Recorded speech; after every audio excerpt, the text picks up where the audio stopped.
Hey, this is David Hayter.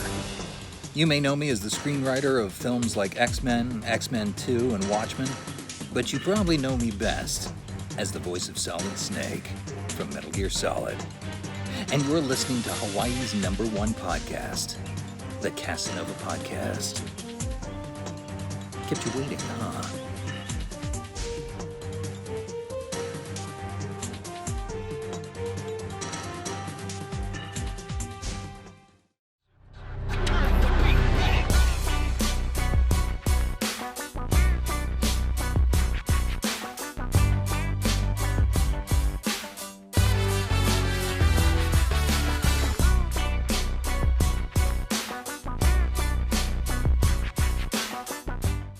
All right, and welcome everyone to another episode of Hawaii's #1 podcast and the #1 podcast in the Pacific, the Kasanova Podcast.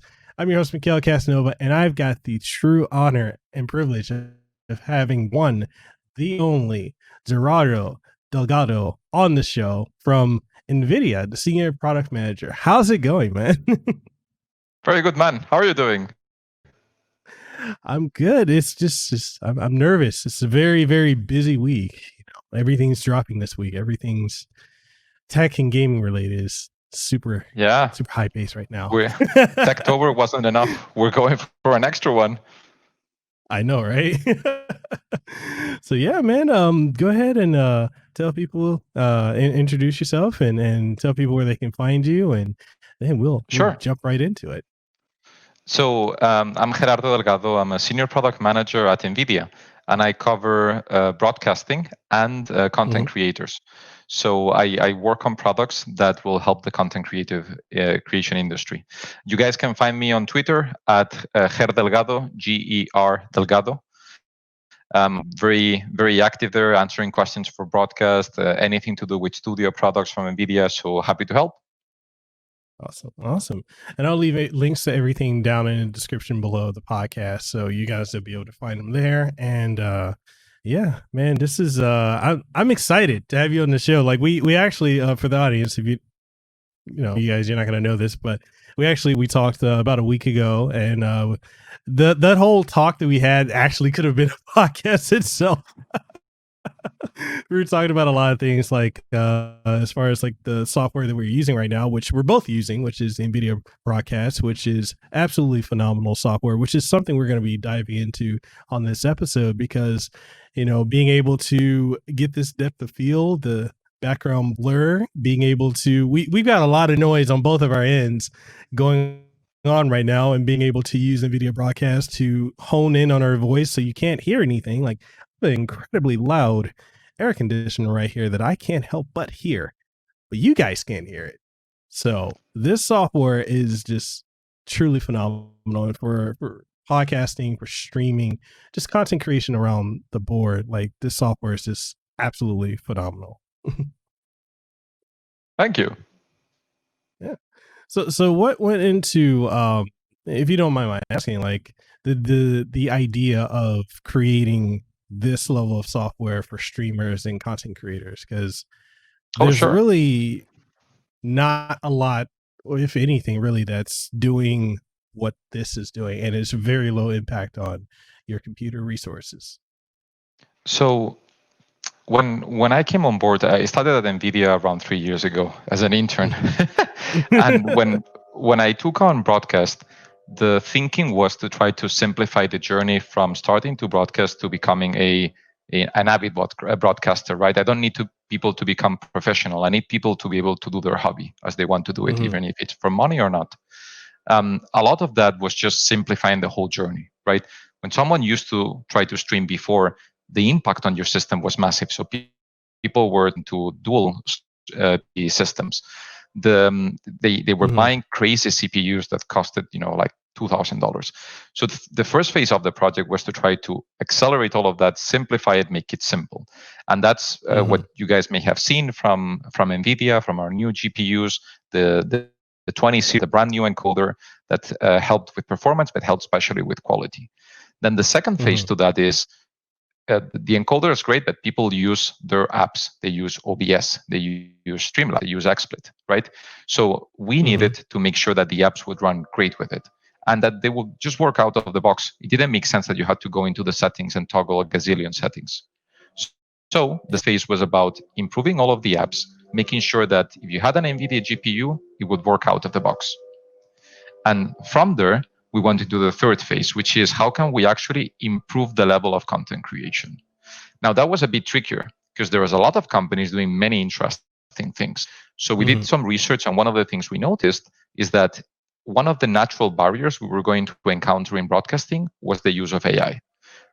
Because people are individual streamers, they don't have a broadcast studio with them, or at least they don't have a full equipped and staffed studio with them, right? That means that there is a lot of stuff that you need to do yourself with your Stream Deck or with whatever tool you use. You need to figure out your own lighting. You need to figure out your own audio. AI can help with a lot of that, but a lot of companies in streaming are smaller companies. They may not have the reach to get the data set they need. They may not have data scientists, you name it. So the idea came around of, we can help with that. We could build the AI networks that power those technologies and give them for free to app developers. Then app developers can build it as features into their apps and pass it on to end users, and basically try to move the ecosystem forward. And I'm in a weird spot at NVIDIA where I can actually do all of this for free because we get our money through GPUs, and any software that enhances the experience, we kind of justify it by saying, well, more people will like the GPU and buy it. So it allowed me to work with people like OBS, like XSplit, and we got into all this craziness of the broadcast engine and the NVIDIA broadcast app, which I'm really passionate about. Awesome. And yeah, it's I've been using it for the last month, and between streaming and podcasting, it's just been an absolute godsend. Like one of the biggest, especially when it comes to podcasting, is for me, I usually have to turn off my air conditioner. So like I'm doing interviews for like 2-3 hours or however long. And many of them, like I start podcasting and recording from like 5 a.m. until about 5 p.m. So within that 12-hour block of time, I'm constantly going, talking with different guests and not having the AC on, plus living in Hawaii where it's only 3 types of temperatures, hot, and hotter. It's kind of brutal. But now like I can turn on, the noise removal. I can have my air conditioner going on and I'm still sounding clear and crisp as if there's nothing but me in a curated room. And it's just this type of functionality. Like I've been telling so many of my friends that are podcasters and streamers, like, because they all have like 20 series cars and a few of them have 30 series cars. And I'm like, use this software. It is such a godsend. It is not impactful, like on your computer to the extent of third-party apps and whatnot would be. And it just gets the job done. And it's just amazing just seeing how many of my friends are actually using it that are, content creators and podcasters. But, I'm grateful that you guys made it, because you've actually made my job, because this is my full-time job, and you guys have made it so much better with this software. Yeah, no, that was the purpose. In fact, some people have heard about RTX Voice, which was our prior version of NVIDIA Broadcast. And it's actually an interesting story. RTX Voice was a beta, right? It was a very early beta. You know how people now call everything, they call it early access, right? Fortnite is in early access and everything. This was a true early access. It was like an alpha, right? Half of the interface wasn't working properly, so we had to take options out. Most of the optimizations that you can see in NVIDIA Broadcast were not ready in RTX Voice, but it's something that we felt could help, especially at the beginning of the pandemic. We released this at the beginning of April. Everyone was going nuts there. You had people working at home with children. You had, for example, one common request that we were getting were mothers that their kids were coming to bug them. And so they were saying, you need to do something to help me. We had artists that were trying to record at home, but they couldn't do anything from singing to whatever. So I felt very strongly that we had to accelerate and release it as soon as it was ready. We actually had a lot of internal pushback because they felt, what's going to happen with the brand? The app is not ready. but it got very good reviews, and people were very excited to use it. And one thing we've noticed now is with NVIDIA Broadcast, a lot of people switch from RTX voice to broadcast, and they're really liking the camera features. And if you notice, we released it in a similar manner. The camera features are still in beta. It's a bit earlier than we would normally release them. The performance, for example, for it, we want them to be blazing fast, and they're fast right now, but they can be improved. And so it's one thing that I'm very happy that I've been allowed to do, which is to give stuff earlier to the community, let them play with it. I get the feedback, and people have been giving us a ton of feedback, and from that feedback we can iterate. Right. For example, what we did with RTX Voice is we opened up a website in case people wanted to donate their audio, because we don't collect any audio. Your conversations are all private. And we set up a forum for people to complain, to put bugs. Back then in April, most of my QA teams were locked out of the office. So if I had to release this product, it may have been until next year when I could have released it. But thanks to the community, I was able to capture all of the bugs. We got a ton of reports. The community sent us bugs and solutions. So they actually sent hot fixes themselves. And they really accelerated the development of the solution then. And the same thing with audio quality. You try to make the networks as diverse and resilient as possible. But there was one thing we didn't anticipate, which is people with a very high-pitched voice that scream. And it doesn't fail when they talk. It only fails when they scream. So that's something that until you put it, in a broader data set, you don't really realize where you're failing. And people were actually very, very collaborative. They sent us voice recordings of their voice so that we could train on them. And the next version of the product, the current one that you're using, for example, has a lot of improvements for those noise profiles. And we're still doing the same, right, with the community. Awesome. And honestly, it's like with that, like working with the community, like getting the feedback and, fixing things here and there based off of the data that you've gathered. Like, how has that process been? Has it been fun? Has it been frustrating? Has it been like a mix of the two? Like, how has that experience been? It's difficult. The best thing you can have is an angry customer. When what I mean by angry is that tends to be a very motivated customer. So while some people internally, when they start seeing the feedback, they I've had a lot of engineers working for many hours to build this thing, and then they can get a bit motivated. I tell them it's actually the opposite. These are people that love your product, that need to use it in their workflow because you built exactly what they need, but they need something fixed.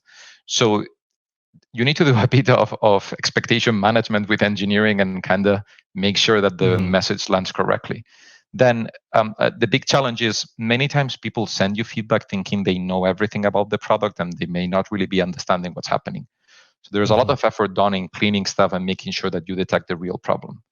And then actually my challenge right now is the third part of it, which is asking the community feedback for things that you need. So they will send you a lot of feedback, but then you try a solution and you need someone to test it. That part is a bit trickier because I don't have the reach on Twitter yet to do that. But I have to say a lot of my Twitter followers have been very helpful. They've been super collaborative, and we've been able to validate a lot of stuff with them. Okay. But that's a false thing. I will admit something. It is very scary. Like opening everything up and, showing people your backdoor and telling them, look, this is what I'm doing. A lot of people at NVIDIA were a bit uncomfortable with it at the beginning until they saw it working. Well, I will say this, sir. You do have reach. You do have the reach on your social media. I don't know what you're talking about. Disregard that, people. He does. But I can understand that. I can understand like the, like you said, like opening the back door and letting people look at that, because that's still new. That's a new thing to, especially as an organization, to get comfortable with that. That requires, I would say, like a level of trust between you and your consumers as well. So hats off to you guys for taking that risk. And as far as like the future of like the direction with this software with NVIDIA Broadcast, and where do you see it going within, hypothetically in like a year or so? Like, do you see it being like the norm for content creators, streamers, and such? So I see two things. One is people getting into live streaming need easy solutions. And that's the philosophy, for example, behind our shadow play in GeForce Experience. Something simple that will allow you to just record your screen. If you want something more advanced, you have the likes of OBS, Streamlabs, or XSplit. And we help all of them. We collaborate with all of them and we enhance their solution. We want you, the creator, to be well-serviced, right? NVIDIA Broadcast to me is similar. I want a simple solution that anyone can just use off the box if you don't need anything complicated. But my wish is that in this coming year, we can help other applications integrate these features into the application for advanced creators to be able to do advanced effects. So for example, right now, XSplit has updated Broadcaster to include the noise removal filter. So you can filter each of your audio channels independently. Or Shimar, a popular developer, he does a very popular plugin for OBS Stream Effects. Shimar released Voice Effects. Voice Effects is a VST3 filter. These are filters that work with a bunch of applications. So for example, they work with Adobe Premiere or Adobe Audition. So for an editor, you can just open up Premiere and you can denoise a track that, imagine you brought someone on the show that had a lot of background noise. You can denoise them in post. That's kind of my wish, that we go beyond just the NVIDIA Broadcast app appliance, let's say, which works great for most users, but we can actually expand it so people can do advanced use cases. And I always tell the internal team, I don't care so much about the use cases I can predict. What I really want to see is the ones I cannot even think of. Those are the ones that get me excited. I want to see what people build with it. Okay.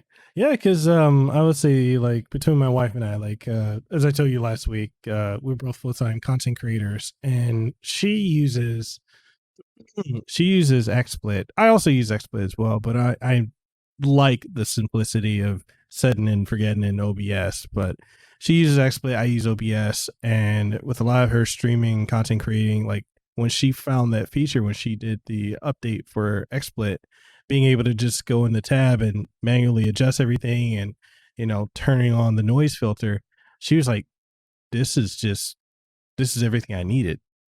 And it's everything, because it's like, for her, when she does her YouTube videos or she does her product promotions, like for her various partnerships, she uses XSplit for everything. So she's able to take professional photos and whatnot using XSplit, running NVIDIA Broadcast software to blur out the background. Because a lot of people are like, oh, are you using a DSLR camera? And she's like, no, I go between using EpoCam and I use my webcam, and they can't tell because at depth of field, it just looks so good.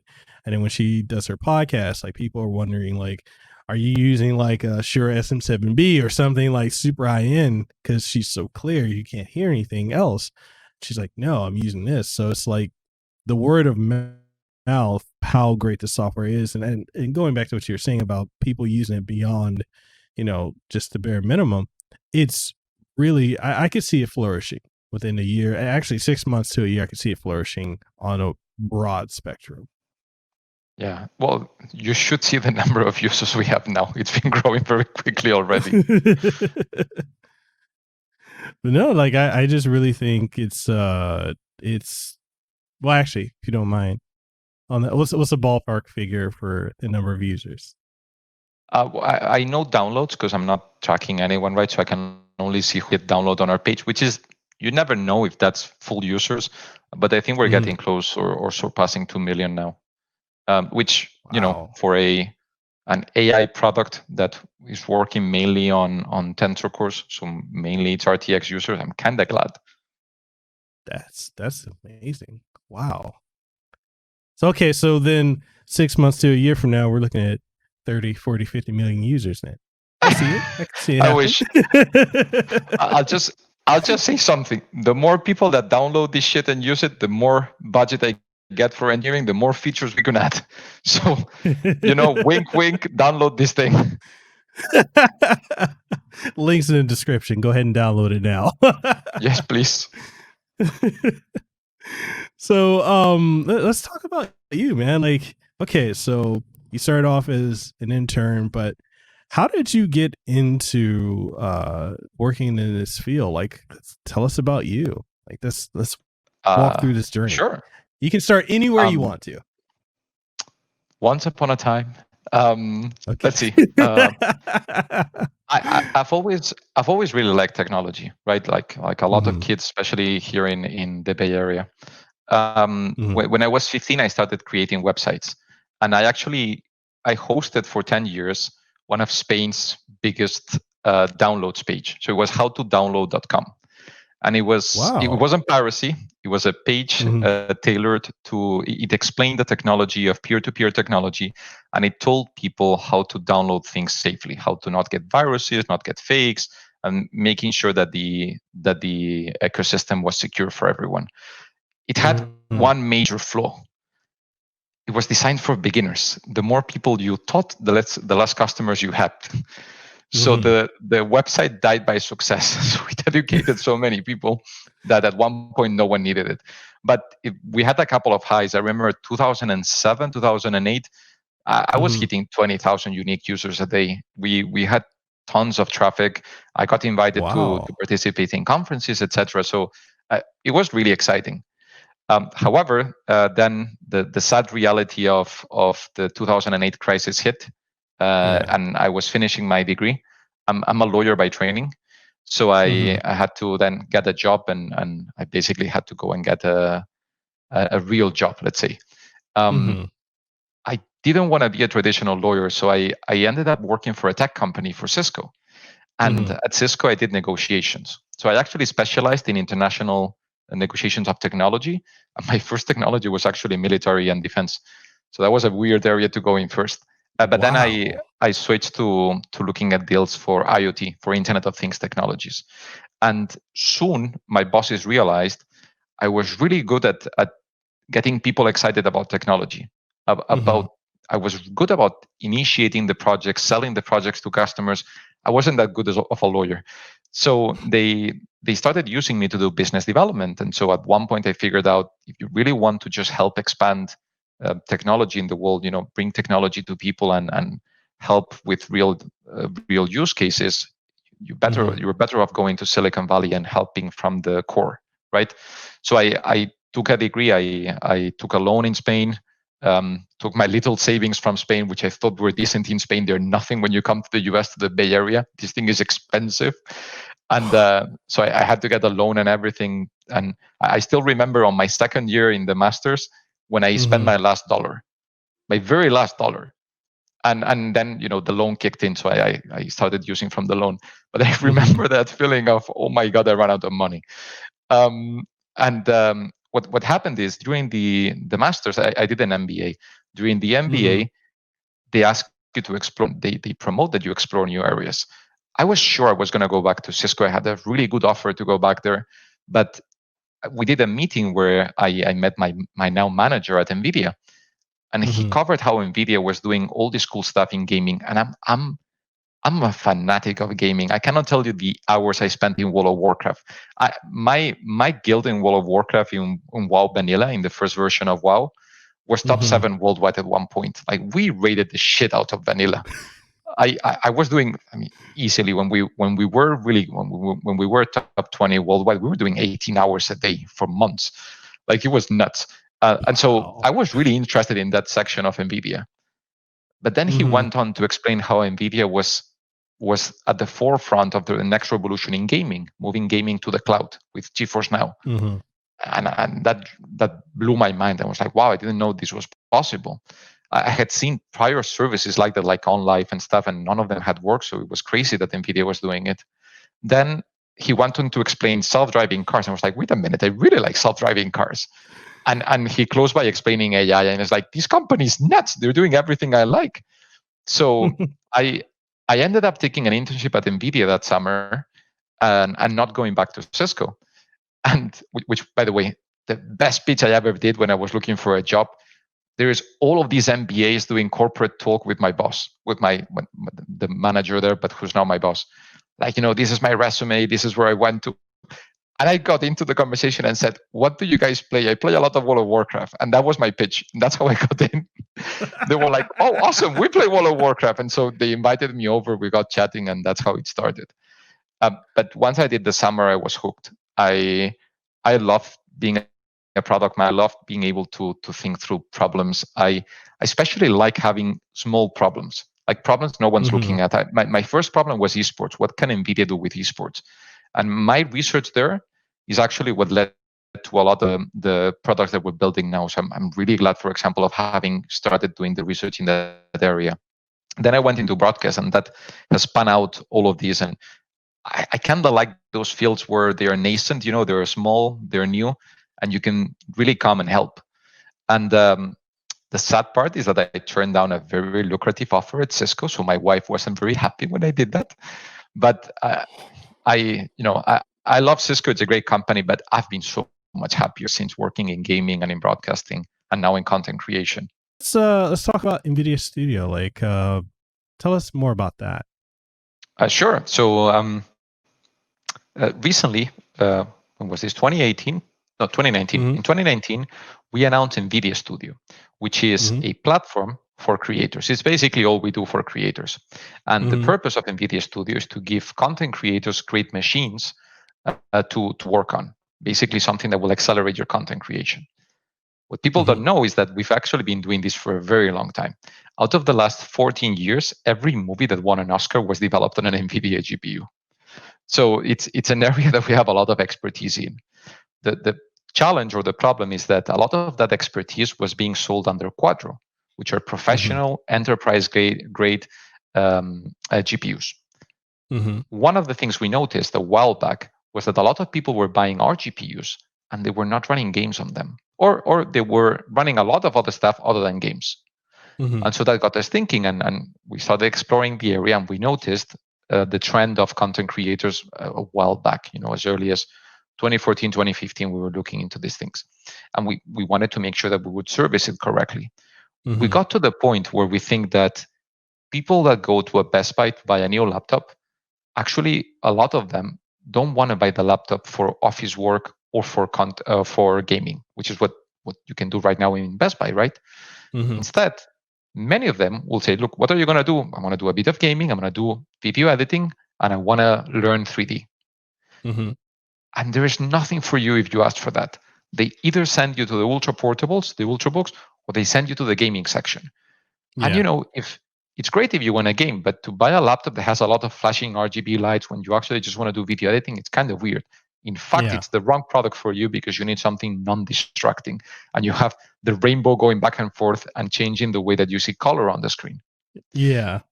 Or even worse, what could happen is someone could tell you get a MacBook, which nothing against the MacBooks, but usually the MacBook they offer you in Best Buy doesn't even have a GPU. So they're actually very, very slow for video editing. So NVIDIA Studio was an attempt to try to productize all of that into a package that people could just buy, to make it simple.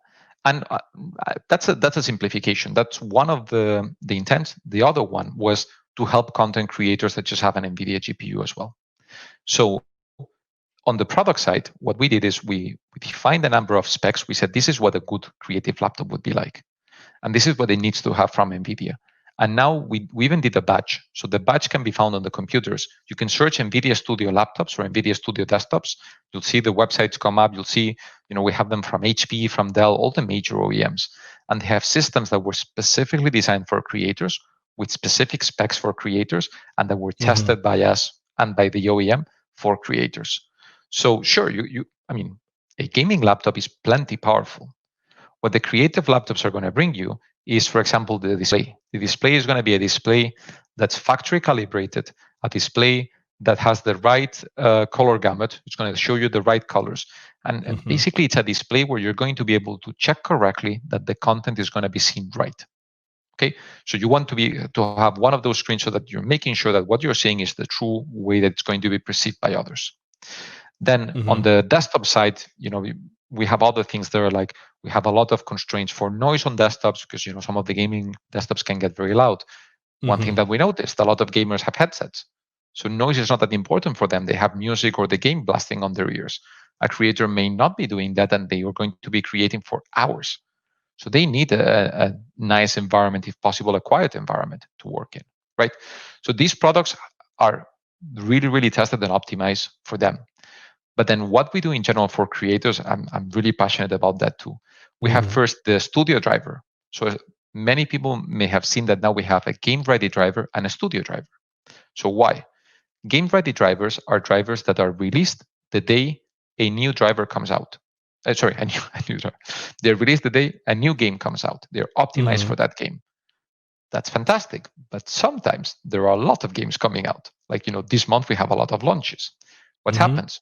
You need to do a lot of driver releases. As a creator, you don't want to change your driver every week. You want a bit of stability to make sure that your workflow doesn't get disrupted. You also want a driver that has been heavily tested on your programs. And that's what the studio drivers do. They are updated less often. They are updated at the same time as a big update of the main applications gets rolled out. Like an Adobe application gets updated, a Photoshop or a Premiere. That's when we do the driver update. And that driver is heavily tested on all those applications. Why? Because if we have a bug on the game-ready driver, it's bad. But if gamers cannot play for 6 hours, it's not the end of the world. If I have the creative industry on NVIDIA not working for 6 hours, that's a lot of money. It's a lot of people whose livelihoods are affected. And so I cannot risk that. That's why the studio driver gives them that stability that they need. So that's one. The second one is, at the end of the day, creators work with their workflow, right? You are using OBS for your streams, or you're using, do you use Audacity or Audition for your podcast? How do you edit them? I edit them through Audacity. Audacity, for example, right? What do you need to run as fast as it can? You need Audacity to run fast. You don't care that much that this is fast if Audacity doesn't run well. So a lot of stuff that we do is work with ISVs, with software providers, to make sure that their software runs great on our GPUs. And if possible, we help them accelerate it on our GPUs. So for example, Adobe just announced back in April that Adobe Premiere can now encode on NVIDIA encoders on the GPU. That's a 4x acceleration. So, if you're doing a podcast like this one, a 2-hour podcast, if we recorded it at 4K, encoding this thing on X264 would take easily 12 to 14 hours, right? Yeah. So basically, it's imagine taking that and you divide it by 4. You go from processes that you were doing overnight, you were just leaving work and leaving it all the night encoding, to a process where you can actually say, I quit at 5, I leave it encoding, by dinner I can check it and make sure that it came out correctly. If you're managing the typical YouTube video, which is a 20-minute 4K video, basically you go from a 4 to 6 hours encode, which is something that you will leave overnight, to if you bring it down to 1 hour, then you can just go around, have dinner in 1 hour, you can check it. So it's a big needle mover for a lot of people. So that's the kind of stuff that we're trying to do with Studio. We basically have a bunch of PMs just looking at creatives and creative workflows, understanding what their pain points are, and helping them solve those, working with those companies, right? So we said the driver, the software optimization, and then the third leg to Studio is our own software that we release to help creators, like NVIDIA Broadcast. NVIDIA Broadcast is one, and we have a couple more coming out soon that are very exciting. One is Omniverse, which is it's hard to explain Omniverse. It's a 3D engine that can take inputs from any program.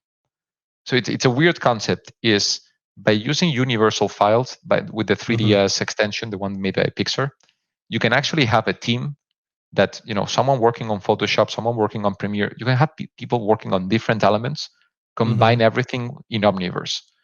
So it's trying to allow remote teams to work together at the same time. And the renderer is path trace accelerated. It can do real-time ray tracing. Wow. So it's like trying to allow creators to do the next generation of creating all together. It's still in development, so you guys will hear more about this.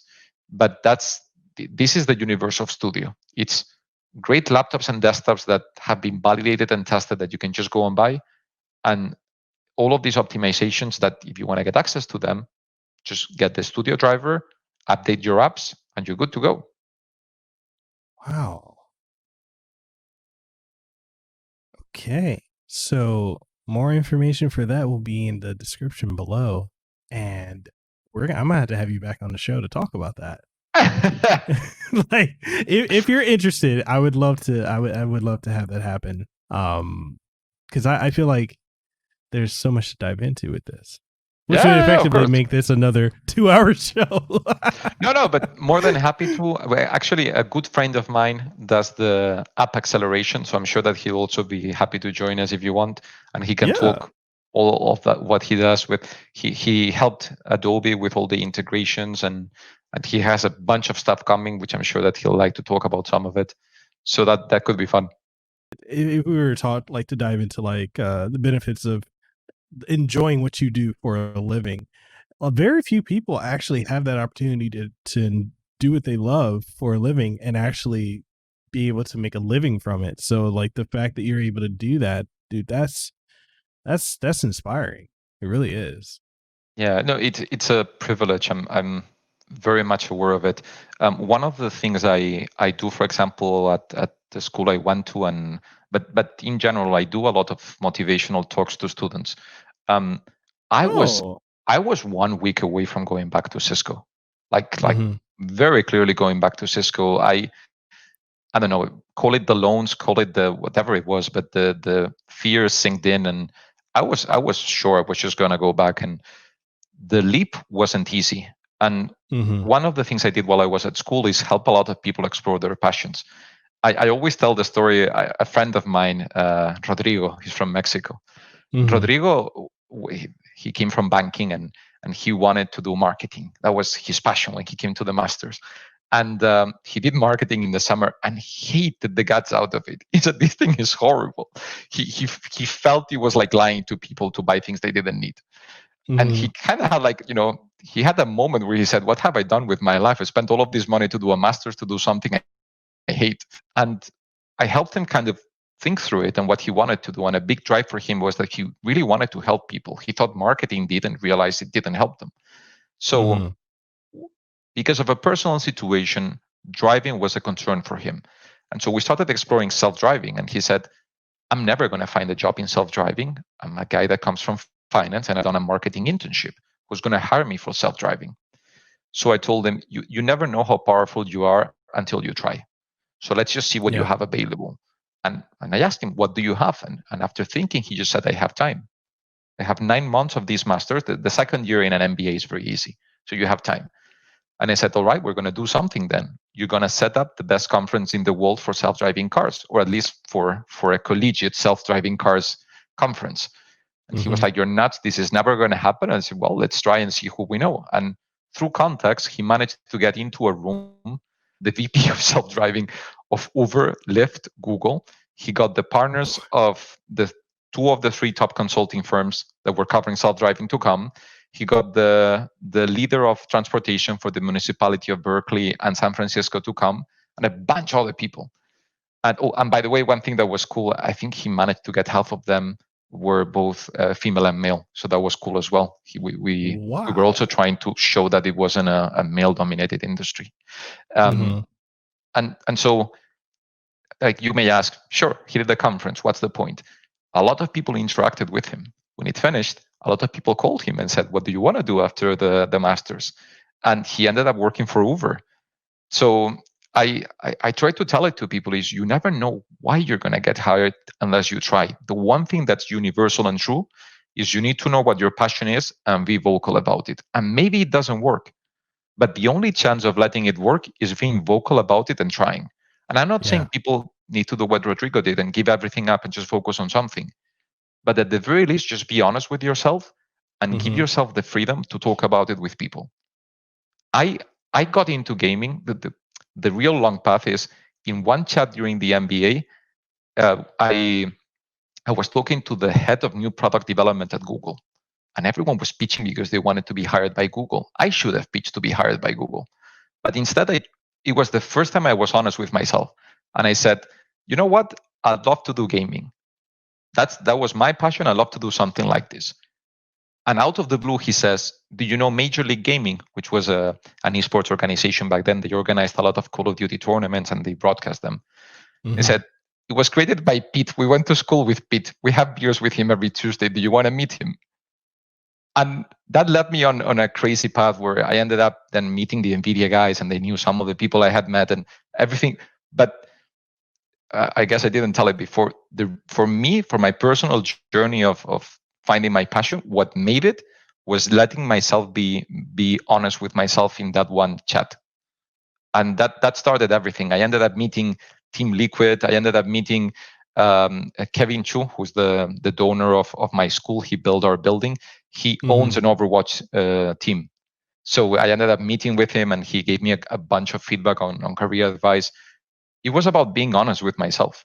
So that's what I recommend to people. Just, you don't have to do anything. Just don't lie to yourself. Man, it's really amazing because you think about it. It's like 6 degrees of separation, because someone knows someone who knows someone who knows someone who will eventually come to know you. And it's just literally, man.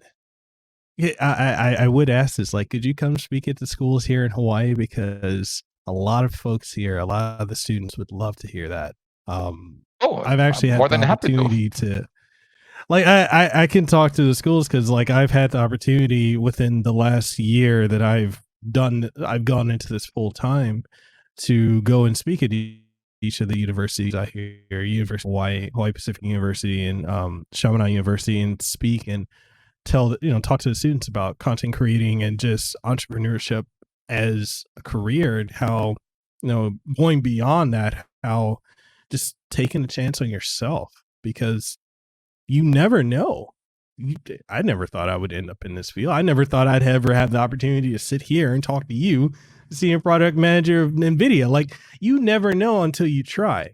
And I think for me, this is going a bit into the background myself, but for me, I kind of attribute a lot of my current philosophy, which I feel like you and I have a lot in common, that to working at the hospital that I used to work at. I used to do architecture and telephony and Cisco routing, and also going through, like, I'm currently 4 years in remission from cancer. I got a couple months and I'm going to be fully cancer free. And going through the chemo treatments, and then coming out of treatments, going to work at the hospital and being around people that were terminally ill that always said, I wish I did this. I wish I had time to do this. I just swore to myself into my head, I'm going to do everything I can, because I don't know how much time I have left. I don't know if this is going to succeed or fail, but at least I'm going to give it my all. I'm going to do this, even if I've got to work extra, or if I got to do this extra, I'm going to just pursue it, because you never know. And when I was talking to the students earlier this year, before we had the full lockdown, I've done virtual speaking with them since. I just tell them, like, what is it you're passionate about? And a lot of them say they want to go into, like, a lot of people don't realize this here, but there's a lot of the youth that want to go into, coding, development, video game design, computer, like into the tech field. But a lot of the culture here in Hawaii doesn't really support that. And a lot of the families here don't really, it's not something they view as tangible. So it's like, go into construction, go and do what's safe. But the kid, or I call them kids, I should say young adults, the students, rather, I should call them students, they're more interested in going into tech, entertainment, and doing this. And so I talked to them, I'm like, so what's stopping you from doing that? Oh, my family this, my family that. Well, how about if you're able to carve out some time to research and develop a plan of how you can pursue this? What are you passionate about? Oh, I'm passionate about this, and this, and this. I want to do robotics. There's a lot of kids here like to do robotics, but families don't support it. So I'm like, look into it. What are you, and pursue it. I had one that said they wanted to go and work for NASA, but their family said, oh, you're never going to do that. And I'm like, okay, so what's keeping you from doing it? They're like, fear. So what if you remove that fear? Or if you look at that fear and be like, I see you there, but you're not going to keep me from doing it. They're like, okay, I can do that. So, all right, let me know in a year. So this was August last year when I talked to that student. This year, they're like, I got an internship. Nice. And you must be very proud then of the advice you gave them. Yeah, because it's you never know. You never know. So it's very powerful stuff. One thing I'll say though, a part of it is being comfortable with uncertainty, and Yes. and that takes time, and that's something my younger self wasn't capable of, and I learned when I grew older. Mm-hmm. A second part of it is it's not about being fearless, or at least I don't think it's about being fearless. It's about being realistic. You need to be realistic with yourself, but you also need to be realistic with your chances. You say Hawaiians want to work in tech, Spaniards want to be soccer players, right? It's a bit of, sure, follow your passions, but we need some realism behind this. So it's about, it's hard, but it's about canceling the echo, canceling the noise, and trying to say, okay, what would it take? Can I try it? If I fail, what happens? When I tried to get into the MBA with my profile, it was really hard to achieve it. I was on the older side. I came from law, where most people getting into the MBA are consultants or they come from finance, right?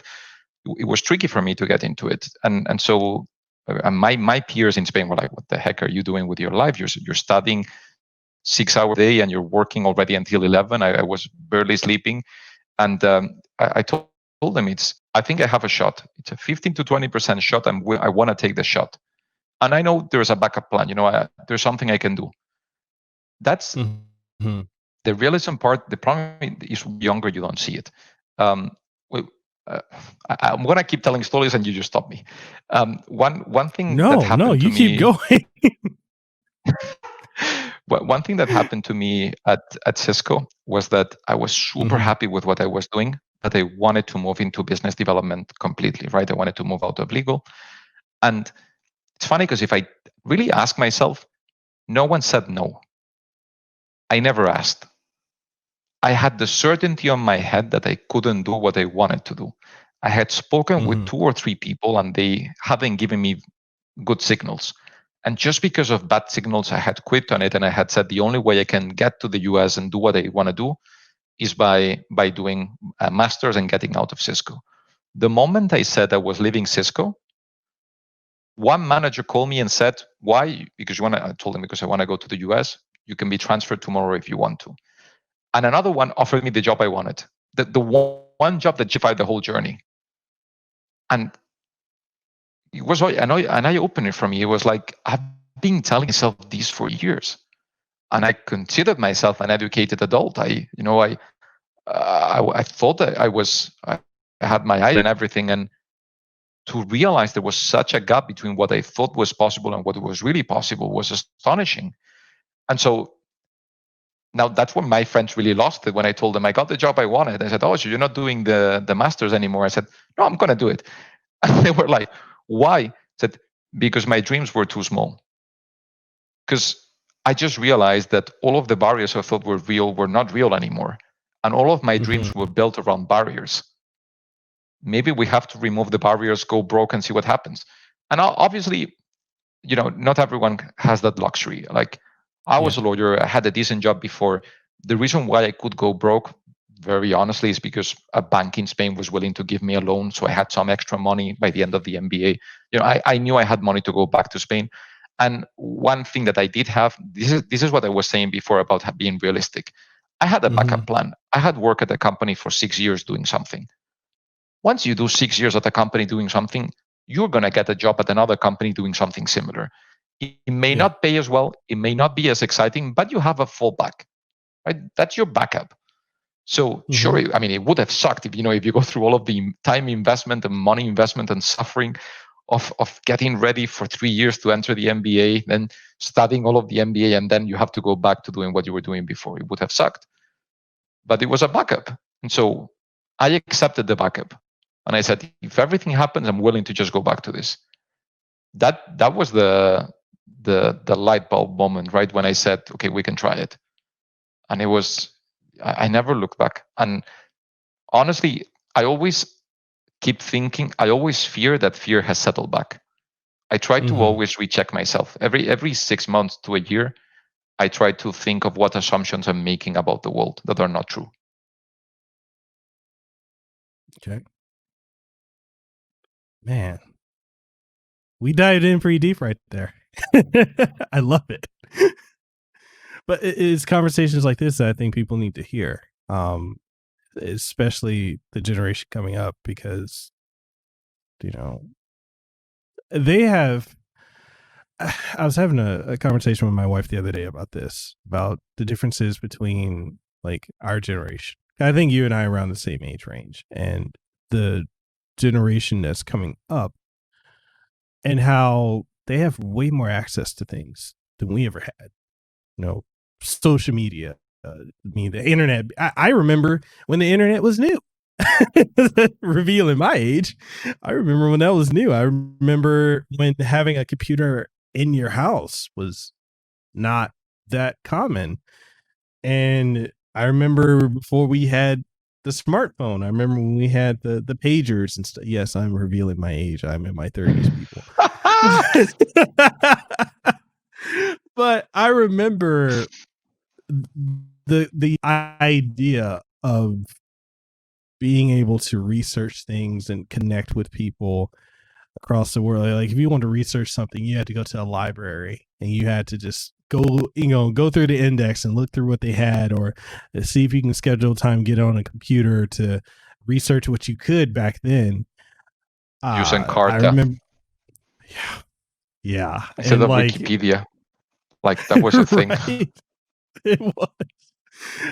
And it's like, you look at the generation now, they have everything they need for information is at their fingertips. And it's just, when I speak to the youth, my thing is like, what's stopping you? You've got every tool at your disposal.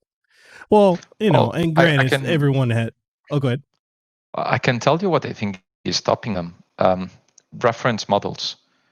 It's just, if you haven't met someone that has done the transition you want to do, it's not even in your realm of possibility, right? Yeah. I knew no one in Spain being a product manager. So until I got to the US, I didn't even know this thing existed. The biggest challenge to me, it's I work Berkeley, so sometimes I get very, very politically activist, the type, right? But one of the things that bothers me for societal justice is that it's just having the right role models. If you don't know anyone that has gone to NASA, you think NASA is nuts. You think it's impossible. If you don't know anyone that has become a professional streamer, then it becomes impossible. One of the things I had to learn to do, which was really hard for me, was to go on LinkedIn, or I guess for streaming it wouldn't be on LinkedIn, but I researched the people that were working at the jobs I kind of wanted, and I cold called them. I sent them a message and I said, very humbly, look, sir, I admire the transitions you've done. You have the exact job that would be my dream job.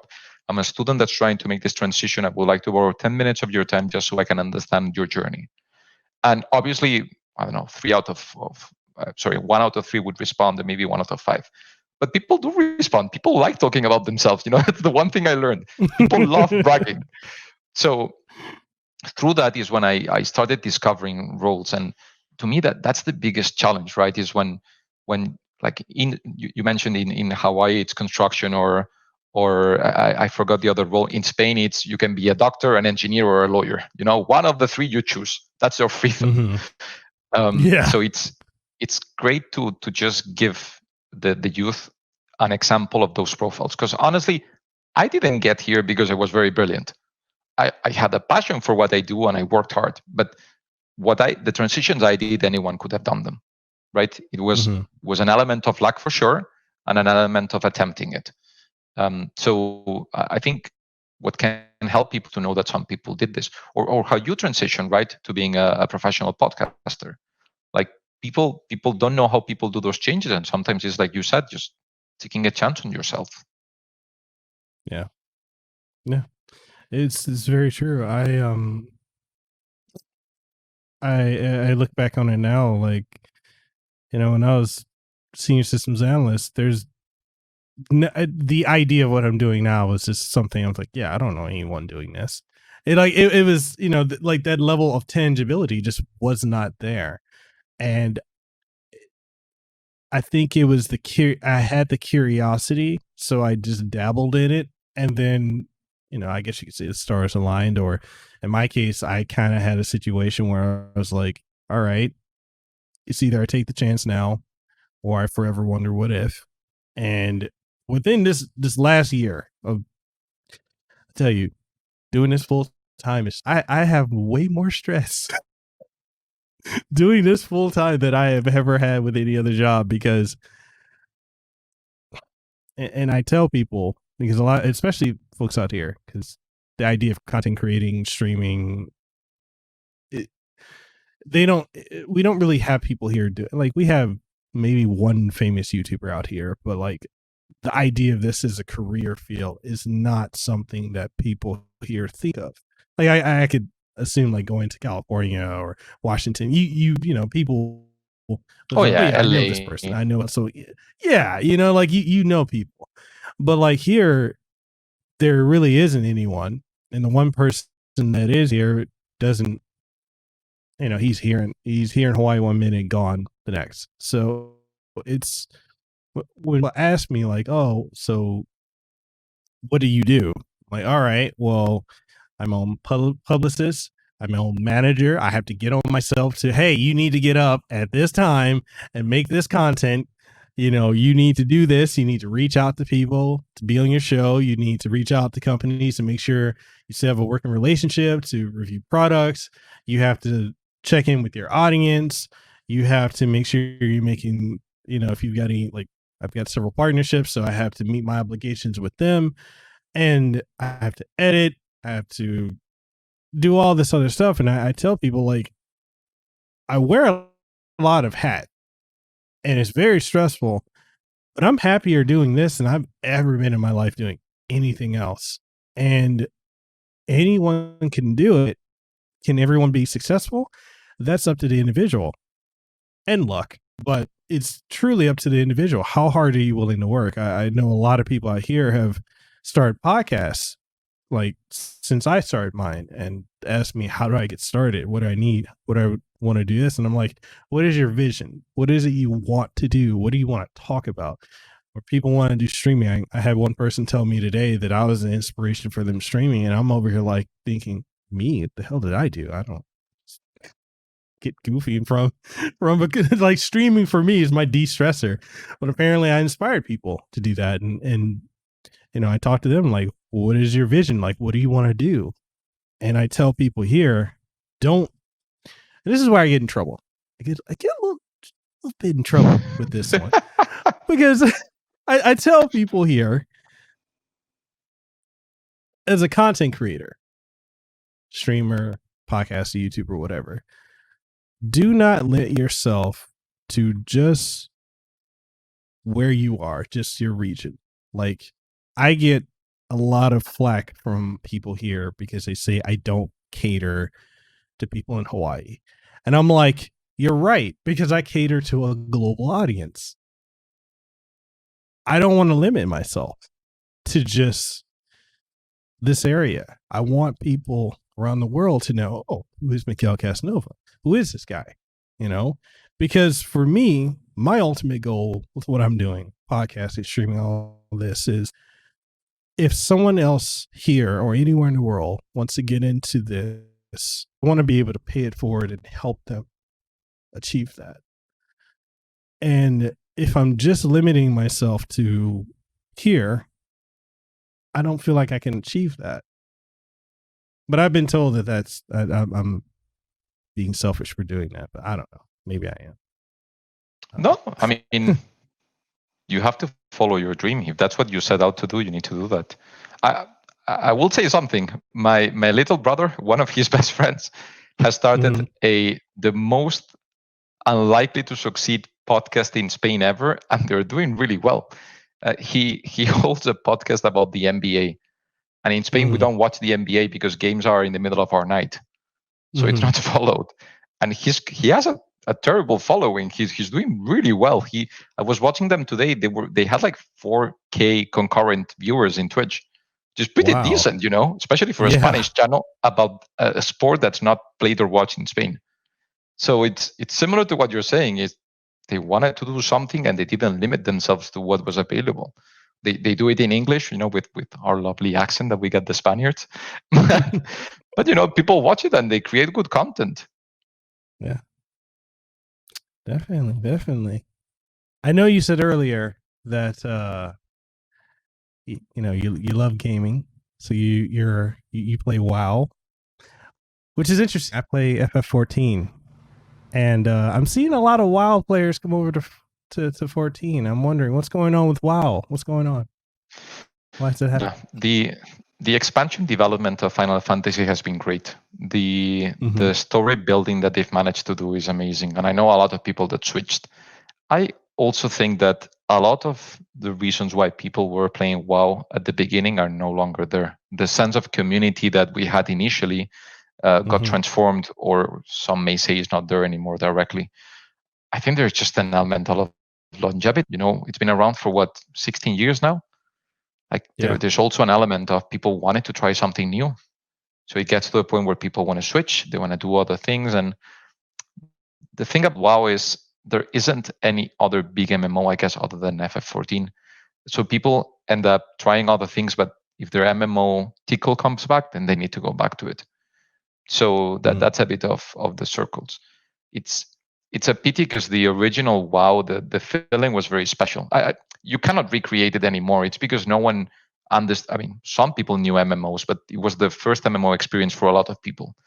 You did a lot of stuff just because of the community or the call it role playing, right?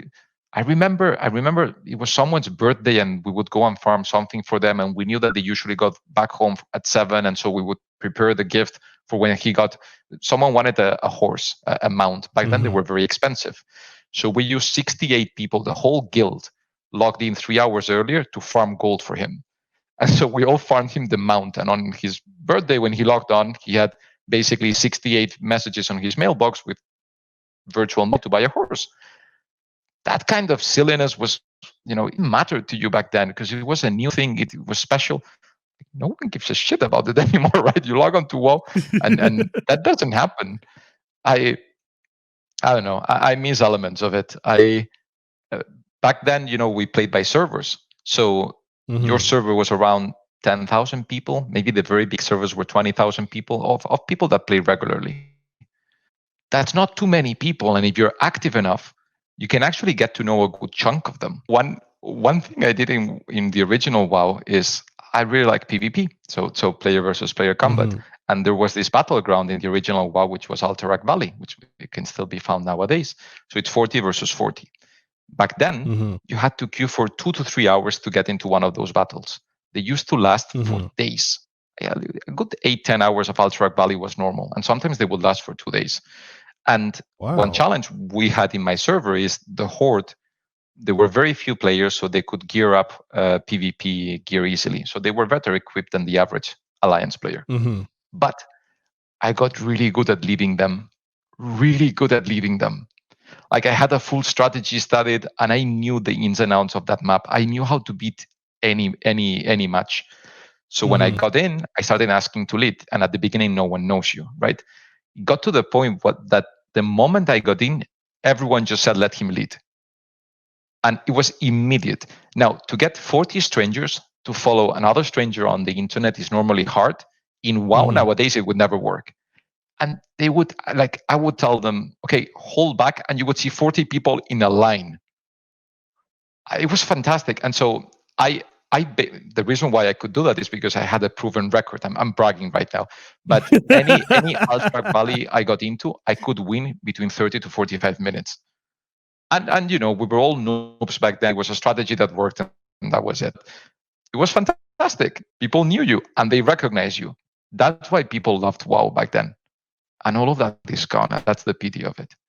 But that was what made it magical for me, why I stuck around so much, why I was playing 16 or 18 hours a day, some days more. Okay. Yeah, because a lot of the people I play with, they're like, "Oh yeah, I'm a WoW refugee," and I'm like, "Wow!" Like it's and they pretty much they'll echo the same sentiments you have, where it's just not the same anymore. And I'm like, the only difference I have is Final Fantasy 11, like growing with that game and then going to 14, where a lot of the community went there, and then out of nowhere, Square's, hey, we have a new expansion for it, and we're like, it's the first new expansion in like a decade. Okay, we're going back to 11. But Yeah. that I sucks honestly losing that sense of feel community. I feel streaming and content creation, in podcasts and stuff, it's at the wow vanilla point. It's at that magical point where people do stupid things that in 5 to 10 years we're not going to do. It's at that point where Yeah. you can reach out to another streamer and they'll help. Where we go to TwitchCons and we just go around meeting people and you can find out what people do. I met Sushi Dragon in the last TwitchCon that was in person, and I just came up and said, "Hey man, you want to see the stuff I'm building?" Like that was it. This is not going to be true in 3 to 5 years, right? You're going to approach these people and you'll have to go through an agent. You'll have to go through tiers. Everyone will know a lot more on what it takes to get up there. It's going to change. And so I really enjoy having worked in this industry for now, nearly 3 years now, because it's right now it's at that magical point, and like I'm gonna tell you a secret. Okay. I host a Discord channel for developers that work with NVIDIA. Oh, so that's basically a lot of the companies that are in the ecosystem. So we have OBS, Streamlabs, XSplit, Twitch Studio. We have a bunch of people in there. And because most of the day we're just talking about streaming, we invited some reviewers. So we have some reviewers there. And it's kind of funny because you have everyone in the ecosystem, the people that are developing the products, the people that are reviewing the products. We have some big streamers there. We're all chatting with each other. I love it. Like, it's the best part of my job right now is that channel. I love the guys there. I love that we have an open community that we can discuss stuff. And I love that I can be straight with. And when I have something that's shit, I can go and tell them this thing is not working. I need to wait. And when I have something that's great, I can go and tell them, guys, this thing is ready. Who wants to take it? I'm really thankful that it is where it is now. And I fear, something similar will happen with time, which is normal. But I just want to tell people, if you want to start, we're still at that point where it's cool, right? Where people help each other, where we do silly things, where we do it for the magic of it and not because it makes all the sense or because we're min-maxing something.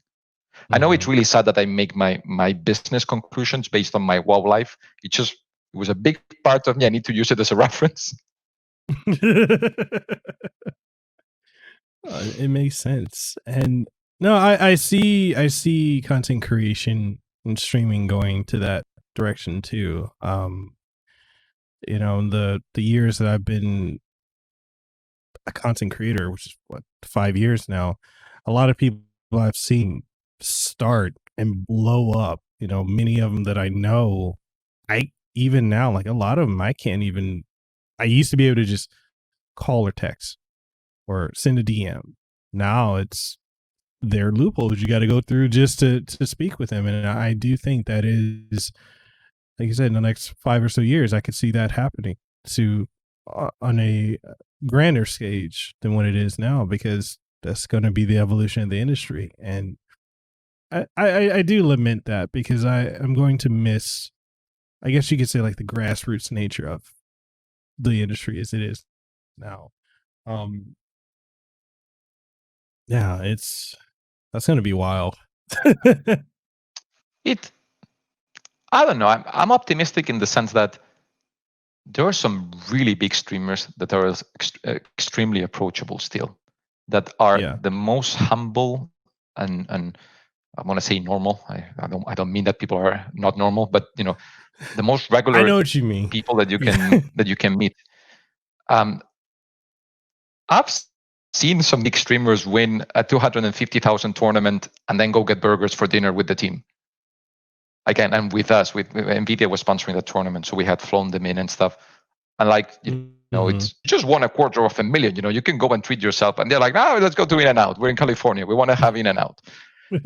Like, it's refreshing. It's especially, some people are getting crazy contracts, and to see how it doesn't get to their heads is really nice.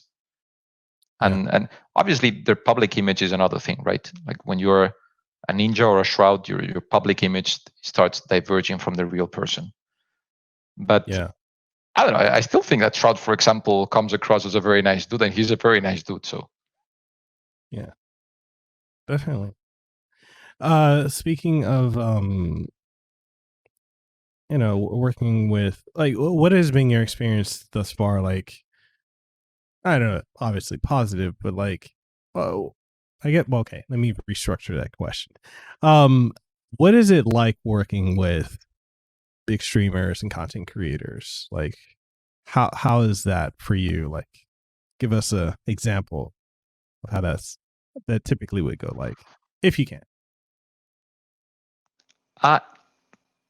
Personally, it was a bit of a challenge for me at the beginning, because the bigger they get, when I haven't interacted directly with that many. I'll say this: it could be just the people I have interacted with. But I felt they had a natural distrust for business people at large corporations, which is perfectly normal. That made my job a bit difficult, because until you show that you're for real and that you're trying to help, or that you get what they're doing, there wasn't any real interaction. So that was the first thing I noticed, that it happened with a lot of them. Then when it happens, there are two types of engagements usually. You have the, I need to fix X, and then they're very vocal about it, and they come to you, and if you can fix it, then the relationship spurs, and it's great. And then you have some which are more maybe technically oriented, that want to help you develop stuff, and they want to interact with you, etc. For the most part, once I've gotten past the initial barrier of are you for real or not, it's been mostly positive. People treating you very nicely, being genuine about what they do, wanting to try new things and build new things. I've had some bad experiences when people are not sure where you're coming from, if you're trying to sell them something. If the setting is also important, like when you meet people in person, is because they're not streaming, so it could be a convention and stuff. They're tired.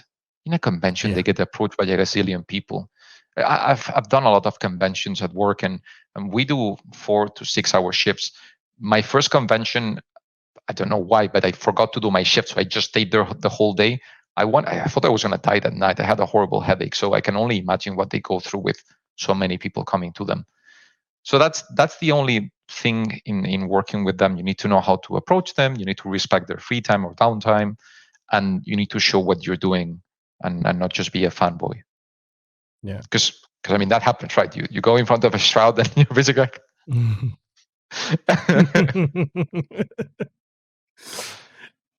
I can relate to that.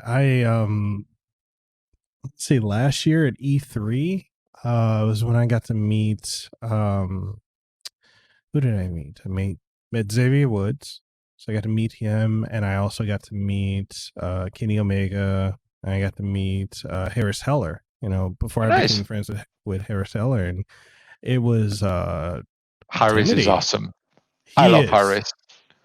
It's upsetting to talk to him in person. Yeah, it's upsetting to talk to him because he's very tall and very handsome. And so every time I'm talking, I'm like, oh my God, he looks like a god.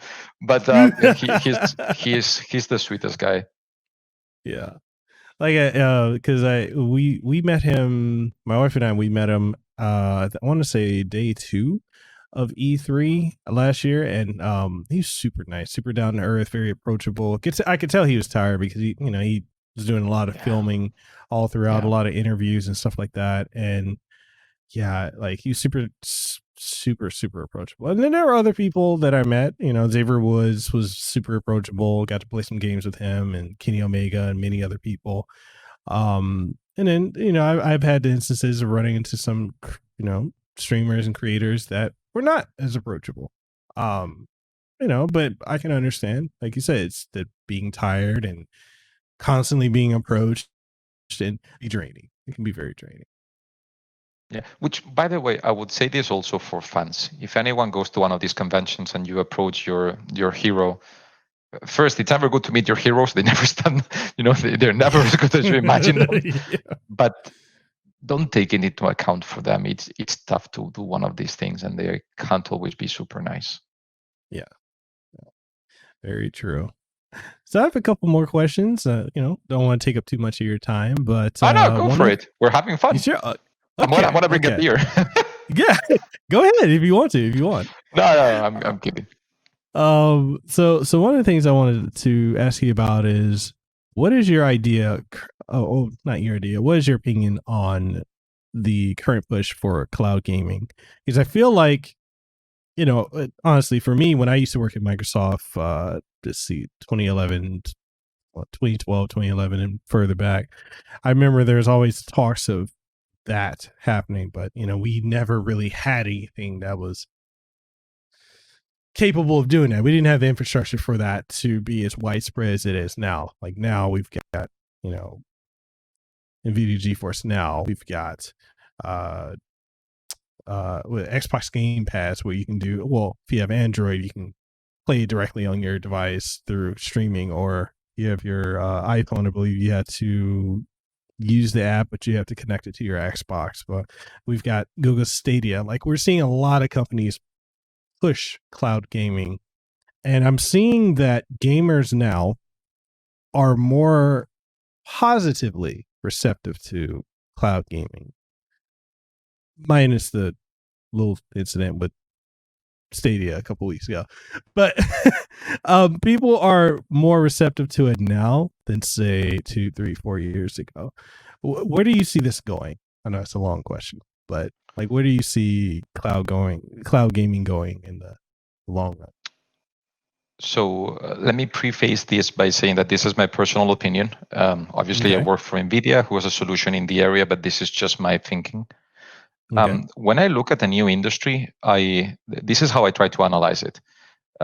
First, current trends don't tell you much. Most industries go through the hockey stick, right? They go through the initial hype, the prototype, validation of prototype, and then when you have to expand it, it goes down, it goes to the valley of forgiveness, and then it starts ramping up quickly. The best example I have is 3D glasses for TV, right? 3D TVs. We were at a point where everyone thought every single TV was going to be a 3D TV, and it faded, and it just disappeared overnight.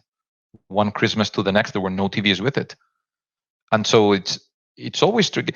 And for example, VR went through that, right? VR went through the disappearing phase, and then Alex hit, right? Half-Life Alex. And suddenly it's at the point where you're like, wait, are we ready now to ramp up the real VR? So the initial trend doesn't matter that much. You need to understand what was fueling the initial trend. The second thing is, when you look into industries, think if it's a new industry or not. Gaming, the problem with online gaming is that it resembles too much online video. And we know what happened with online video on Netflix.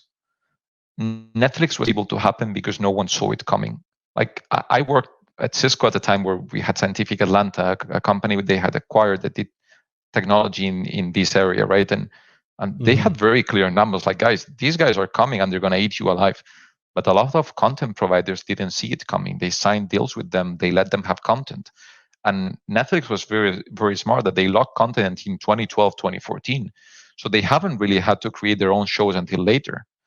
And even then, they knew content was key, so they started creating their shows pretty early.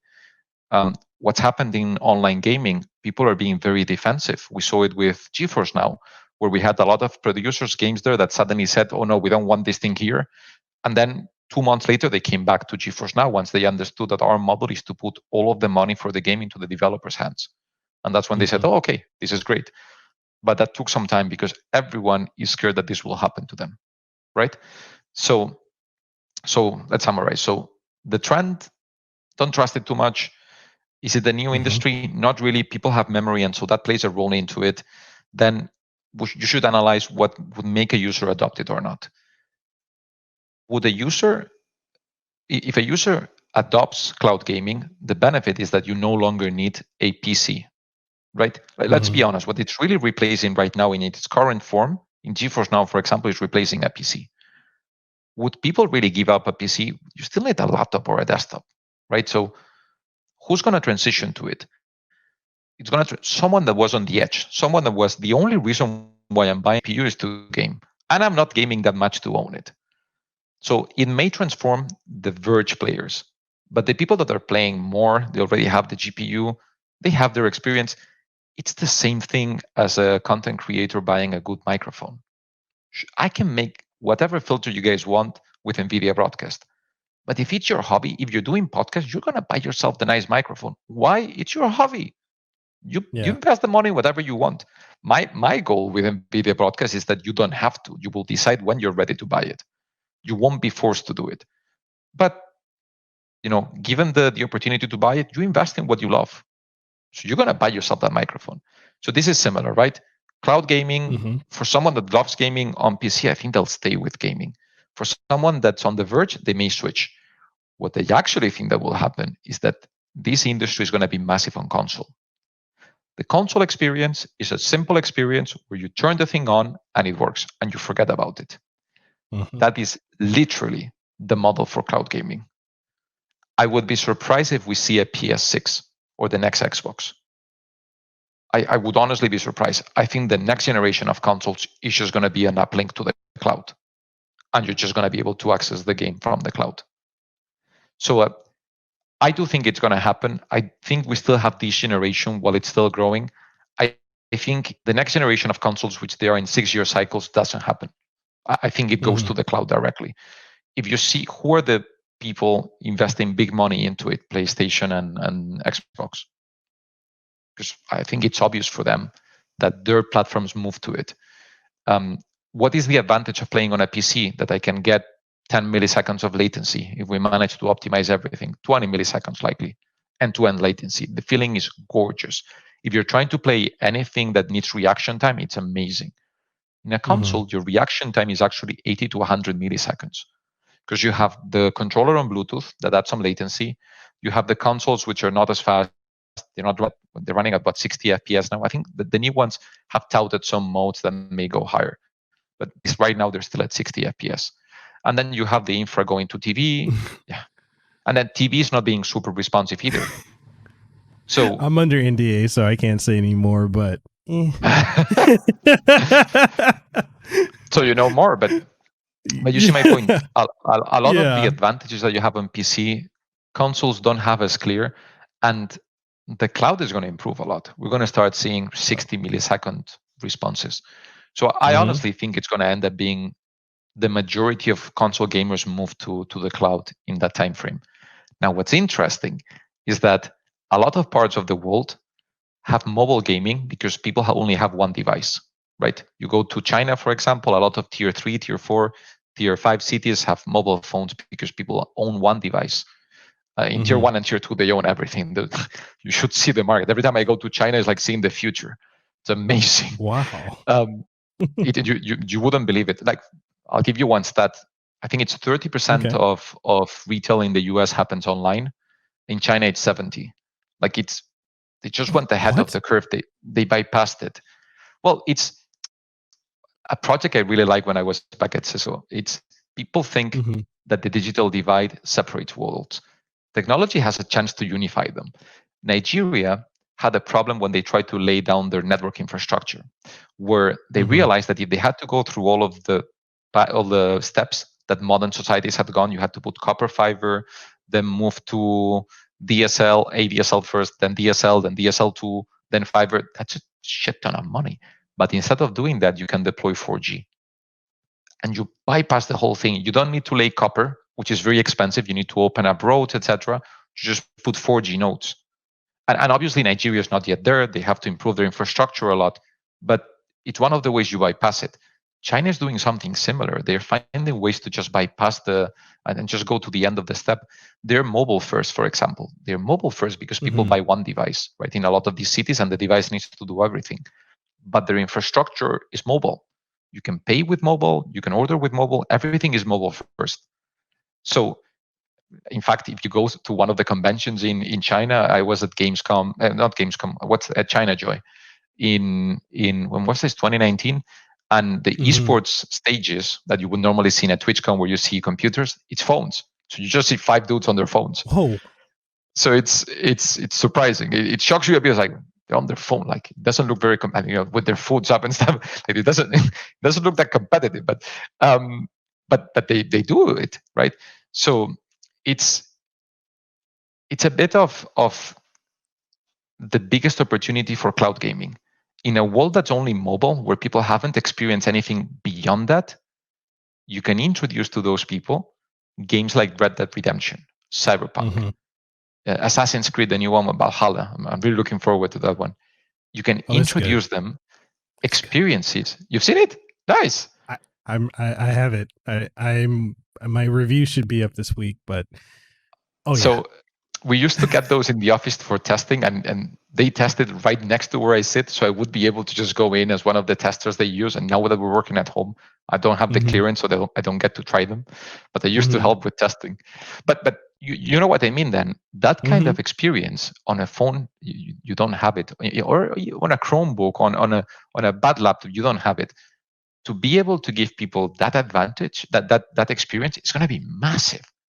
Now, will it be the prevailing gaming on phones? Absolutely not. And this is what people are not getting right. Phone gaming is what it is because of the controls that you have available, where you do it, and how long the sessions are. You cannot port a PC game or console game into a phone, and just because it works, think that people will like it. They don't use it the same way.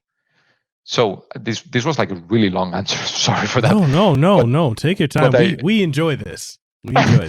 So my thinking is that cloud gaming is sitting right on top of the console space. It sits a bit on top of the mobile space, which is so large that it will be relevant because of that, but it by no means replaces mobile gaming. And I think PC gaming, it touches less than people assume. It probably touches more than NVIDIA thinks, right? We maybe should be more careful with it and keep investing in GeForce Now to make it great, which honestly we are. Like GeForce Now has a bunch of cool features coming. But and this is just my thinking, but my thinking is that it really sits on top of consoles. And they need to pay a lot of it, which I think they are, but they need to pay a lot of attention to it because of it. I've noticed, which is interesting, when I talk to, I hate saying Nintendo gamers, because Nintendo primary gamers, a lot of games have been coming to the Switch lately, such as Control and the upcoming Hitman 3 and many other titles that are, I would say there's severe technical limitations of trying to get that natively working on the Switch architecture. They're coming in cloud versions. And when I've talked to a lot of Nintendo gamers, there are complaints because they're like, oh, I want to physically own it. How come they can't optimize it to work on the Switch? And I'm thinking, they're giving you the full experience without having to downgrade it because of the hardware. Like, I've tried Control on the Switch, the cloud version. I've tried the upcoming Hitman 3, which, damn it, I have to edit that out because I'm under NDA. I will edit that out. Anyway, I've tried those and or currently still playing them, and minus slight latency, it's the full console experience. And I think Nintendo is seeing that, because people keep saying, oh, Nintendo needs to make a Switch Pro, they need to make a 4K machine.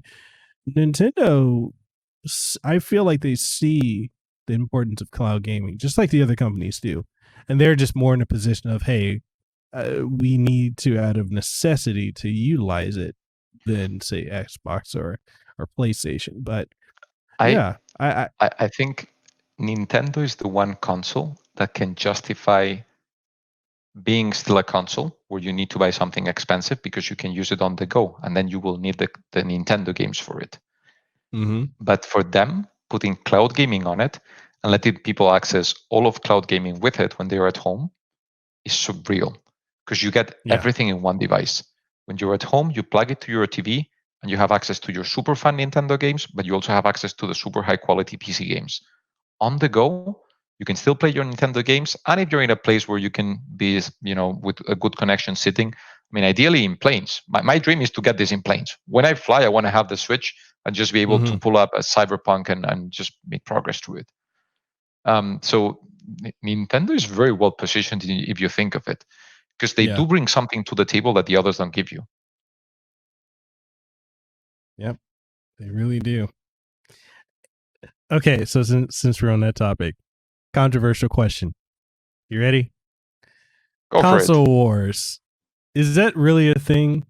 Because when I talk to people in the industry that I know that work at Sony, Nintendo, Microsoft, they're like, we haven't had a console war since Sega Genesis versus Super Nintendo. So, I don't know. What are your thoughts on that? So, if you make the business analysis, the console war makes sense in a world where you can truly lock the experiences out. Why? Because if your friends are playing Fortnite on PlayStation and you want to play Fortnite with your friends, then you're forced to buy a PlayStation. So I get the business argument of trying to lock them down, right? Now, at the same time, I get the user. I get myself trying to play with my friends anywhere. Games for a long time have been trying to break that as they could, because if 3 of your friends are playing Fortnite on PlayStation and you're on Xbox, you may not buy the game because you can't play with them. Well, in this case, the game is free, but you know what I mean. You may not use the game because you can't play with them. So what's the point of playing alone? So game developers are the opposite. They actually want their games to be able to hit the biggest ecosystem possible, especially if they have microtransactions, which are a whole different topic.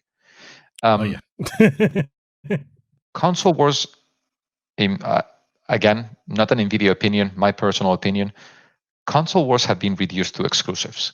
For the most part, most games are going to achieve interoperability. Most gamers just demand it. We've managed to get enough mass of games where they have it, where if your game doesn't have it, people will complain. And if platforms try to lock it, people will complain. So I think that was good for the gamers. It has a challenge for the console makers, but it's good for gamers because it allows them to truly choose where they want to be, the one that they enjoy the most, and still have access to their friends. So I think at this moment, PlayStation 5, Xbox, I think they're 2 terrific machines. I think you end up choosing it based on either the one you prefer for the interface and the experience, or you choose it based on the exclusives. I know Xbox does have a differentiation with their Game Pass, though, so that's true. They have that. And then I would argue you have PC, where all of this is null, because we have better graphics, faster response times, lower latency, and we have a much better experience. Yeah, very true. It's something, since in the last, I want to say like 4.5 years since I play console. Like I am still a console gamer in the sense of I get the most review codes for console. But when I get to use my 2080 Ti, I'm over here like, I don't get this experience on console. I love it. So it's like a lot of things console gamers are now. It's, I guess you could say that's kind of like the comparison between like features the iPhone gets now that Android has had for like ever. So like when it comes to like a lot of features that console gamers are getting, I'm like, hey, on PC we've had that for a long time. Like the idea of paying for the ability to play games online is still something like I know my PC gamer friends are like, I don't understand why you're paying for this service and that service just to play this game online. I'm like, for me, being console gamer first, I was like, that's the norm. But then going over to PC, I'm like, oh, okay. Yeah, you have a point. Yeah, that's the challenge with closed ecosystems, right? When people lock you down into an ecosystem, like you're in one console, that's your platform, they can apply some of those policies which are tricky. And I think their biggest grasp on it was the game independence, right? The siloing of games. When that went down, I don't know how long they can sustain those kind of features. I get that you have to pay for servers and such. But on the PC side, you don't have to, so it's kind of then hard to explain it. Yeah, Yeah. Speaking of PC gaming, so within the last 2.5 years, we saw the jump from the 10 series cards to the 20 series cards, and now with this year, we've got the 30 series cards.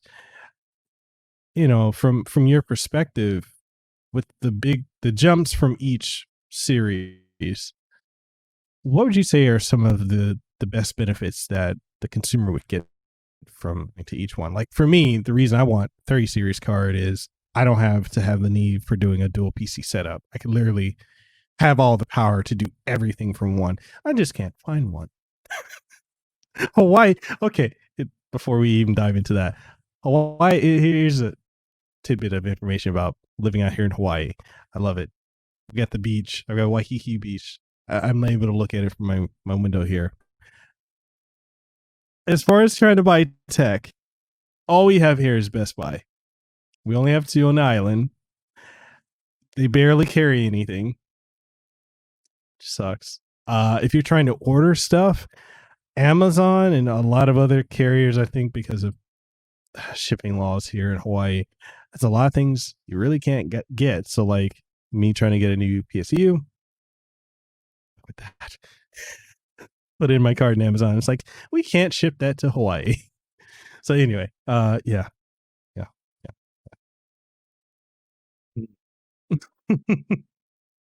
I'll say on that, a lot of people have been even upset about the supply.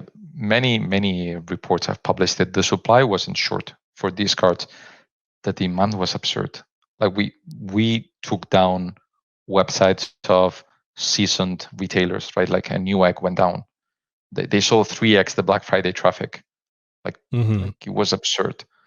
A lot of it, I don't know what part of it, honestly, but there was some part which was bots that understandably people got upset. The bots hit everyone. Like they hit our store. Yeah. They hit all of the industry stores, which these people know what they're doing. Their main business is selling through retail. So it's been upsetting. I can tell you a ton of people internally are trying to solve it. The solution is easy, right? Produce more, work on the logistics, and deliver them. We still live in a world with COVID, so logistics aren't easy. But I know they have solutions coming soon. So that's the good thing is people, hopefully, I think Jensen officially said that we expect to have it until the end of December. I know a lot of people are trying to make it easier, faster, but it's at least for ideally Christmas we can solve the problem. But it's been tough also on internal people because a lot of people worked on the launch. Like we worked our ass off. My team, all the team working on the broadcast improvements in the 30 series, I can't tell you the crunch we did because we were all really excited about it, and half of the team is on vacation now.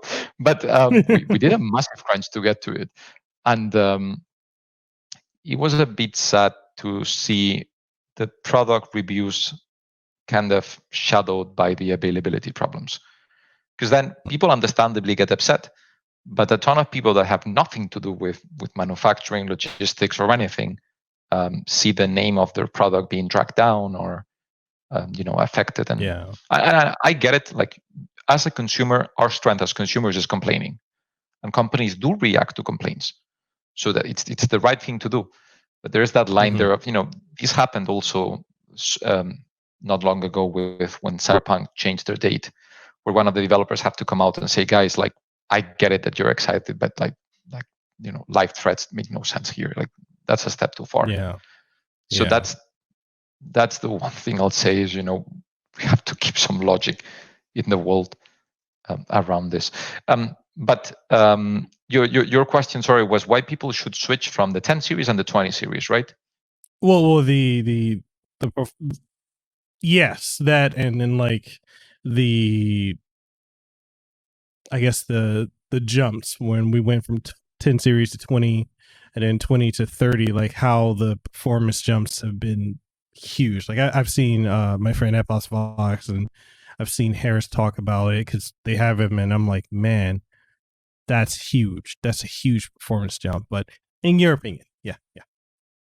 So first, the 10 series was a terrific line. It just came out very well. Within the 10 series, the 1080 Ti was absurd.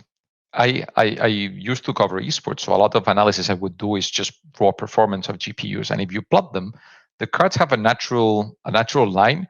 Then you have the 1080, and then the line continues. The 1080 Ti is an anomaly in performance. It just came out really, really well. And so many times people don't have a 1080 Ti, but they read about the change of 1080 Ti to the 20 or 30 series, and they are like, oh, it's not worth it. Don't make the assumption, because that's that GPU in particular. Next, going from non-RTX architecture to RTX gives you some things that are kind of special, and if you don't know about them, we should cover them, right? Mainly, you get access to ray tracing and to AI acceleration. Now, why should anyone care? So you care about ray tracing because the next level of gaming, the next level of realistic games, is going to be done thanks to changes in lighting. If you treat lighting in certain ways, you can make the scene hyper real. The best example is the Avenger. The Avenger movies were not doable 20 years ago. And the one innovation that they have that's different is they all use ray tracing technology. It looks hyper real. The Iron Man suit has all the normal reflections you would expect from metal. And so it looks realistic. That's what we're going to be able to do. Now, obviously, not all games apply ray tracing the same way. And not all gamers care about ray tracing. If you're just a competitive gamer or streamer that you don't play story games, you're just playing League of Legends or something like that, and you don't need ray tracing. That's the reality. But the other thing that we can do is AI. And AI is kind of special because AI allows us to do two things. One, for gaming, we can run DLSS. DLSS means that we run the game with the current graphic settings that you have, with the current fidelity that you have. We can run it at a lower resolution and upscale to that resolution. What it happens to do is we can actually do it faster if we do it this way than if we render the real image. And the quality, you can check reviews. With DLSS 2.0, it's imperceptible. In fact, some people think it looks better with AI. So what we're able to do is increase frame rates. And now that's interesting because it doesn't matter if you like ray tracing or not. Everyone wants more FPS. So suddenly, we can, I'll be honest, at 1080p, the bump is not really that obvious because at 1080p, we're still at a small resolutions. The issue is when you try to scale up to 4K. Many people are going to start buying 1440p panels. The growth of those panels, it's hitting the hockey stick, right? It's starting to escalate very quickly. I just switched to a 1440p panel last year, 144 FPS. To me, it's the sweet spot, right? You get a nice resolution. You get still a very fast monitor. They're amazing. And they're very cheap now. They're becoming affordable. So DLSS, what it basically does is that you can play at 1440p with your 1080p frame rate. So you get to keep the best of both worlds. So I don't know. I use it a lot because I like playing in that higher resolution and I like keeping my responsiveness for competitive games. And then the other thing we have is we've got the Tensor cores there, right? So what we can do is accelerate other stuff, which is where NVIDIA Broadcast, the product I do, comes in. That's where we thought, what else could we do with AI? And with NVIDIA Broadcast, we can do this blur effect. On the back, I have a regular Logitech webcam, and I can do this fake bokeh effect. I can cancel noise. I don't know if it came through, but a leaf blower from my neighbor, like 30 minutes when we started the podcast, it was there the whole time. So hopefully it didn't come through. And so we start adding value to things that people never thought of as, like, you need a video card to do audio. But that's what AI is going to allow us to do, right? So that's the advantages of this architecture, and we're at the beginning of it. We're going to be able to do many more things. So going from the 10 series to the 20 or the 30 unlocks all of that. In terms of performance, 10 to 20 is not bad. People gave it a lot of shade. It's actually a 35 to 40% jump in class to class, 1060 to 2060. It's a decent jump. It's what we normally see in generations. Now, the problem is that the 30 series came along and we got close to a 2x, or I think we got more or less on a 2x scale from the previous generation, which is nuts. You basically saw Mm-hmm. a 3070 for $500 match a 2080 Ti that was $1,000. So that's the problem. It's the 30 series was so good, it kind of eclipses the 20 series. So Mm-hmm. it's from the 20 series, it makes sense to go up. And from the 10 series, it's just a no-brainer. So you get all of the tech that we discussed, right? You get ray tracing, you get DLSS, you get AI for other stuff. And on top of it, you get crazy frame rate improvements. Now, Mm-hmm. the one thing that I'm very passionate about that you do get, and in any case, is the encoder. So on the 20 series, we put a ton of time and effort into developing the next generation of our encoder, NVENC 7.0. NVENC 7.0 was nuts. It added a couple of settings that you can only get when you're doing X264 medium or slow. So really advanced settings. And thanks to them, the quality just skyrocketed, especially if you have a limited bitrate. So before, NVENC used to be something that until you had very high bit rates, you couldn't really use. With Turing, it actually behaves better than X264 at low bit rates. If you're anyone that's trying to record your screen, just doing local recordings or stream, these cards are a godsend. You can even just put a 1650 Super, which is the first card that has the new NVENC, and get access to it. So a lot of streamers we work with, we tell them, just plug a 1650 on the second computer. It doesn't even have to be a high-end GPU. Put 2060 if you want the NVIDIA broadcast settings, right? The noise removal and stuff, but if not, the 1650 Super does it. And you get X264 medium level quality, which sure, you could do slow. Honestly, it's really hard to see the difference. And you have one major advantage. With NVENC, it scales up to 4K. So X264 starts having a really hard time when you go up in resolution. NVENC does it natively. You can do 4K 60, you can do 4K 120 if you want it. You can also do high refresh rate replays. So you can record 1080p at 240 FPS or 360 FPS if you lower the settings. And you can then replay any scene in slow motion. You can do HDR recording. You can do 8K recordings now. The flexibility it gives you, it's nuts. So that's the one thing I tell streamers is for streaming, especially for a second PC, like you don't have to spend money on $1,000 CPU. It will do it for you. A lot of streamers, we tell them, if you're moving to get a second PC, slap a 1650 Super on your old PC and just get a new gaming PC, which is a great time now because we have the new AMD CPUs too. And so the cards work great for that. And we're working on a lot of improvements for that. So one of the things we have coming, this is a bit of a pre-release announcement, which I shouldn't make, but I think they'll be fine. We can edit it out.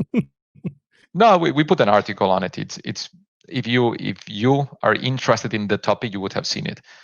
You guys may know about a company called NewTek, which was acquired by BizRT. They do professional gear for professional studios.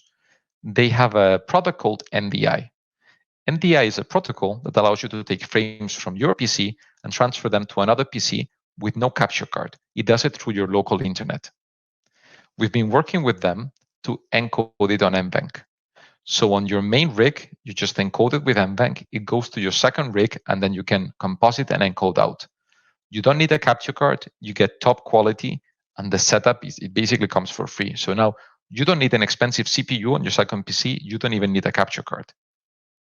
So we're starting to do some crazy stuff with these setups, which I really like. And as you may know, we have 360 hertz monitors coming now for esports aficionados. So we're going to be able to start seeing people play at 360 hertz and just transfer over the internet the 360 hertz to a second capture card, virtual capture card that can record the 360 hertz. So you're going to be able to do a bunch new stuff with these setups. So I don't know. We're very excited about what's coming. Man. Whew, yeah, I've been so I just got a new monitor as of yesterday. Dell sent me out their 32-inch. This is 165 hertz 1440p with HDR. So they sent that out yesterday, which is crazy because like I was like, man, I need a new gaming computer. Oh, not computer, monitor. And so I guess they knew, like, because I had made a tweet about how my main monitor, which is the Samsung Ultra Wide 49-inch, it's been on a fritz. I've had this for 2 years, and it now has this thing where if I put my computer to sleep, when I wake, it takes about 15, 20 minutes for it to, it looks like someone stepped on the screen. So I don't know what's going on with it. Samsung, I guess they attempted to repair it on back to me. Same issue. So 15, 20 minutes, then it clears up. It's fine. So I'm like, wow. I don't know how much longer I'm going to have this computer, not computer, monitor working. So then I made a tweet. Dell reached out to me, and then they sent me this monitor, which is crazy because a week prior to that, HP sent me their Omen 27-inch. What's it? The HP nice Omen one too. 27i. So I've got both, which ultimately I think are going to replace this. But with this Dell monitor, I'm like, man, this is the sweet spot, because a lot of people, mainly console gamers, are like, oh, 4K gaming. I'm like, that's cool. 1440p is where it's at. I'm perfectly fine with 1440p. It's higher than 60 refresh rate. That's perfectly fine for me. 4 milliseconds or 1 millisecond, I'm good with that. These 300 hertz monitors, I was looking at those today and I'm salivating because I'm like, that's going to be really nice. But that makes me wonder, okay, so 8K is the next echelon when it comes to monitors and TV. In your opinion, do you think how close do you think we are to like true 8K gaming? I feel like we're about 4 to 5 years off from that being like. So I mean, 3090 actually does a very decent job at 8K. So you would be surprised. We put gamers through it and we blew their minds. The challenge with 8K is it only makes sense for TVs. There are some 8K monitors, but they're really studio monitors. They're reference monitors for video editing. So people are not really realistically going to have 8K monitors in their PC. You will have it for a TV. 8K also helps once you have a certain size, right? It helps keeps the quality when you reach levels of TV. And so I think it's going to be more realistic for TVs. The problem there is how many gamers play with their PC on the TV, right? Because the consoles are not going to get to 8K soon, or I don't expect to get to 8K soon. And so I think because you don't have a lot of people, you won't see a lot of companies optimizing for it. So right now, the 3090 runs those games well at 8K.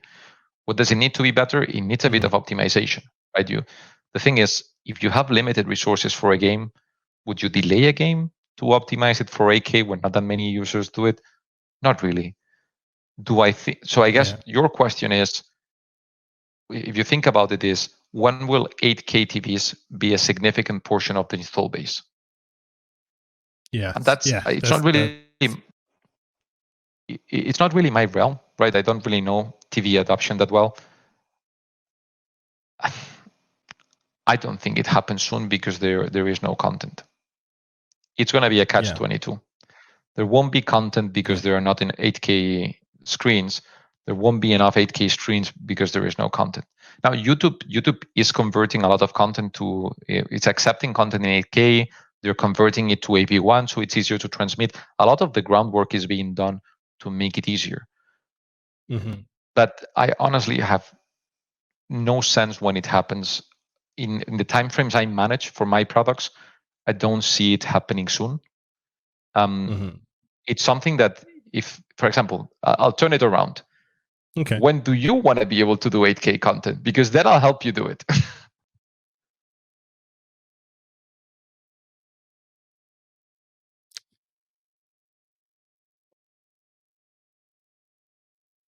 Not anytime soon. So I'll tell you something I'm doing. For those of you that don't know it, I'm speaking to the audience now. No, but for people that don't know it, in GTC, which is our technology conference, it happened on October 5th. We launched an SDK that allows developers to integrate one AI accelerated feature of the ones I was talking about into their programs. It's called super resolution. It does two very cool things. First, when you record a video and it has artifacts, like you're gaming and you streamed it and they had like an error. So we have an AI network that can take that out in post. So, you record it didn't look as good. It can in post go and clean the image. And then what happens is, usually when that happens, also the image doesn't have that much definition. So it's also a network that can do super resolution with AI, which means that it reads the image and it intends to create a new pixel, but it does it with artificial intelligence. So the example I always show is, if you have a grid, imagine like 3 lines, a sharper or a regular method, if you try to create a pixel, it would just stretch the image and fill it in. AI will actually read that there is 3 lines and create a 4th. Okay. Because it tries to understand what the image is, right? So we have a network that we've already released that does both. So people can take a 720p video that they've done that's not very good quality because you had to stream it at 3 megabits per second. That was your bitrate. It can clean it and it can take it up to 1080p. And it can look like an 8K bitrate video just with AI. The first thing that someone asked me was, can you do this for 4K so I can do content in 8K? And what they told me is, I want to create content in 8K, but I don't have an 8K camera. And they're very expensive. So, we're talking hundreds of thousands of dollars. So they told me, could we take my 4K camera, which has a good lens, and could you guys help me take it to 8K? So now I can get gigs where they demand an 8K videographer. And I'm not far from doing it. So we're working hard at it, and we're looking for ways in which we can enable it. That, for example, I am passionate about, but that's not exactly what you were asking, because that 8K content is for professionals. Usually that content then gets cut down. And usually what happens is you record 8K because that way you can reframe. And that's really useful, because imagine you took a shot in a movie scene and then you need to reframe. The only way to reframe is to reshoot it. Now that they can do 8K filming, they only export 4K, they can take a section of the screen. And 8K is basically 4 times 4K, so it gives them a lot of room. So it has a lot of value for them. So that's why we think being able to give them super resolution at 8K would be super cool, right? And by the way, just an open call out. If anyone has any of those needs, we're very actively working with the community. So shoot me out a message to my Twitter and we'll talk. We'll see if we can do it. Okay. So I've got 2 questions for you remaining, and then we can, we can wrap it up. Doesn't feel like it's been almost 2 hours. I know. But one of my questions from my community, because I asked, every time I do a show, I always let my community know who I'm going to be interviewing. So one of the questions I had from several content creators in my community, they were curious about, what is the process if a content creator wanted to work like with you or with NVIDIA? Like, are there requirements? Are there things that you filled out? So I get that asked a lot because I'm out there on Twitter, and so a lot of people think I'm doing that. I actually only work on the product development side, so I'm not really sure how that process works. I know at NVIDIA, we do work sometimes with creators, but we don't have an active creator program. So typically you have 2 types of companies. You have the ones that have programs in which they're online. You normally apply or send an email to the person that manages the program, and then you can sign up, and they have some steps to go through the ranks, and they have like tiers of influencers. At NVIDIA in particular, they do very few engagements that I know of, and they do it one by one. So it's usually once you get a certain reach and you're in an area, you get to talk to one of our influencer folks. It's very much by introduction, and once you get to a level, I believe. Yeah. I actually should ask, because I'm getting enough. I'm getting asked this enough where I should actually know an answer I can give everyone. But I'm afraid a lot of companies are in that spot where they don't interact as much. At NVIDIA, one thing that happens is most of my budget is dedicated to engineering. We have very small marketing budgets. And that sucks when you try to get your word out there for new things. Like RTX Voice never had a single ad, ever. I launched RTX Voice with no budget, so that meant I put it on a forum. on the NVIDIA forum, and I was just lucky that people covered it, and so people heard about it. If not, no one would have heard. So that tells you how much the money is being used for engineering and new products, right? So that kind of sucks in that sense for people that want to do things with us. But one thing I do is if you're a content creator and you want to cover some of these stuff and you're starting out, sometimes what I'm allowed to do is I'll check with PR, but they let me give people content before it's released so you can do a review video. So it's not the same as getting paid, which is honestly what people deserve. But getting pre-release stuff can sometimes help grow your channel. So at least it's a plus. So if you're one of those that reviews cutting edge technology and you're covering this space and you want to reach out to me, hit me up and we'll see if there is anything coming up they can help with. Okay, definitely. And I guess one of the last questions I have for you is, aside from NVIDIA Broadcast, what do you like to do for fun? Like we know you like to play WoW, but like, what do you like to do to unwind, at the end of the day and just enjoy, or even on the weekends? Like, what is it you have a passion for that you love to do? So right now I'm leveling characters in World of Warcraft, but other than that,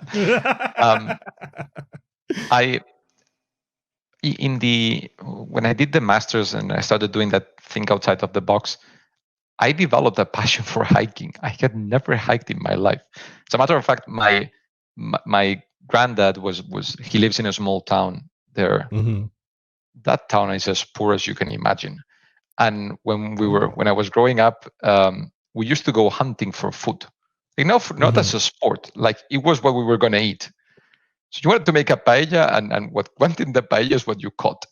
So that was the kind of grow up that I did. Then I got to Berkeley and I saw all these people talking about being vegan and not hunting, and I had to adjust to the thinking because my upbringing, when I was growing up, it was like, you want to get paella, we need to go try to get a rabbit. If not, there is nothing to put with the rice. So, but other than that, I hadn't really spent time in nature. And I guess maybe it's the Bay Area, you have Yosemite so close by and stuff, but I really started liking hiking. Small hikes, easy ones, but I really like that. The other thing I do is I'm a bit of a geek for board games. So I really like playing board games. This past weekend, we invited some friends over to play the Game of Thrones board game, which is basically Risk on asteroids. It's like a super complicated Risk. We played for 7 hours and we didn't finish. So it got to a point where we said, we're going to put a time limit in 30 minutes. Whoever's ahead wins. But it's super fun. And we were drinking our wines and stuff. And it was an awesome afternoon. So I like doing that a lot. Okay.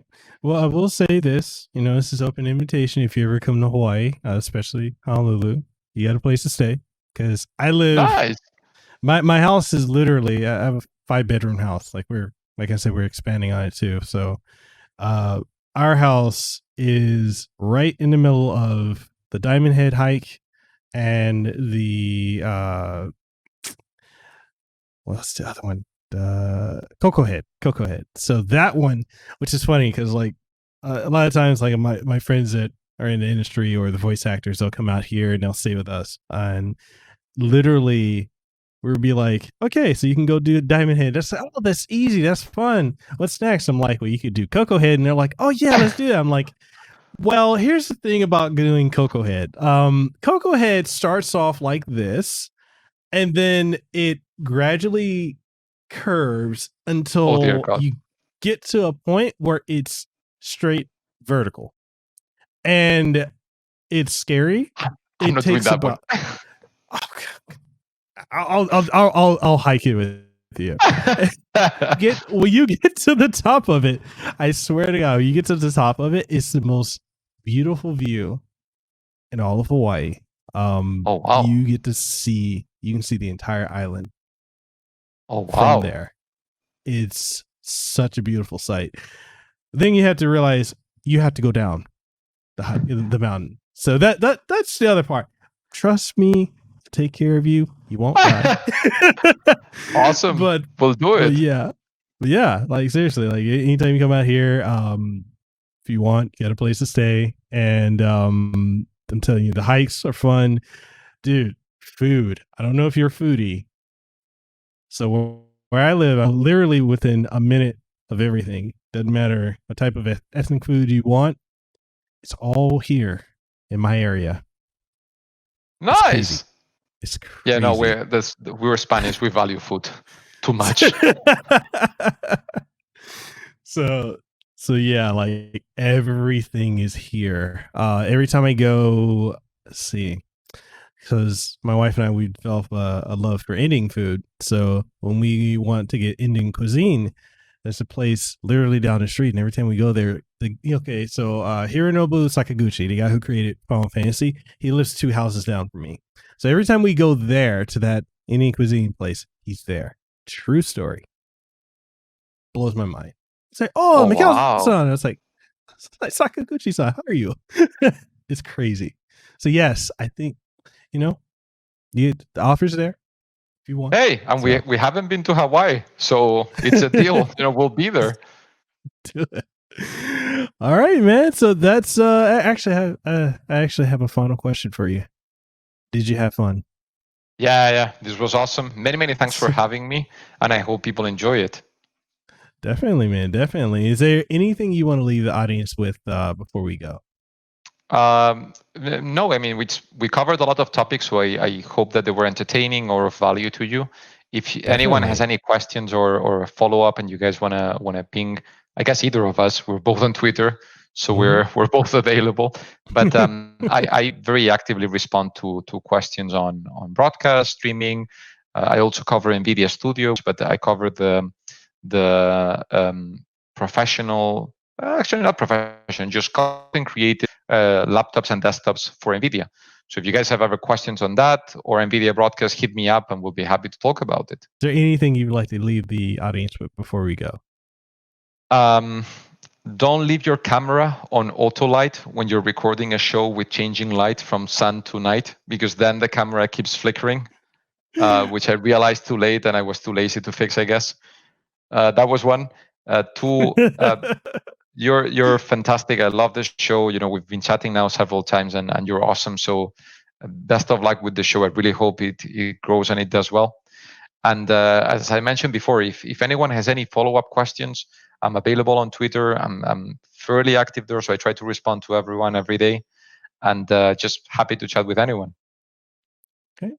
And with that being said, people, you'll be able to catch this episode of the podcast on all major podcasting outlets. From if you're looking for it for audio versions, you'll be able to catch it on Apple Podcasts, Google Podcasts, Stitcher, TuneIn Radio, iHeartRadio, Pandora, and it's also just now we recently got reached out to by Amazon to have it on Amazon Music, so you can catch it there. Just look up the Kasanova Podcast, and for video format, we're available on YouTube.com/Mekel Kasanova, so you'll be able to see this entire recording there, as well as on Twitch. We occasionally will do live streams on Twitch as well and re-upload podcasts there. So twitch.tv/Mekel Kasanova.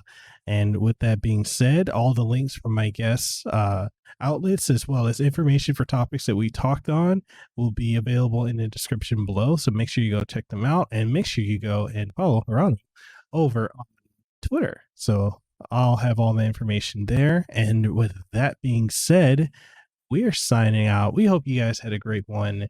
And that being said, we'll see you. See you guys. Thank you so much for tuning into this episode. I hope it was informative, engaging, and you enjoyed it. And if you did, make sure you go ahead and leave a rating and a review. It greatly helps out the podcast and helps the platforms that we're on go ahead and promote us more so that more people can check it out. And if you're wondering what all platforms we're on, aside from what you've listened to it on, we're available on Apple Podcasts, Google Podcasts, Stitcher, TuneIn Radio, Pandora, Spotify, Amazon Music, and more. And if you want to support the podcast, then we've got Patreon, so patreon.com/Mekel Kasanova, which allows us to continue doing what we're doing.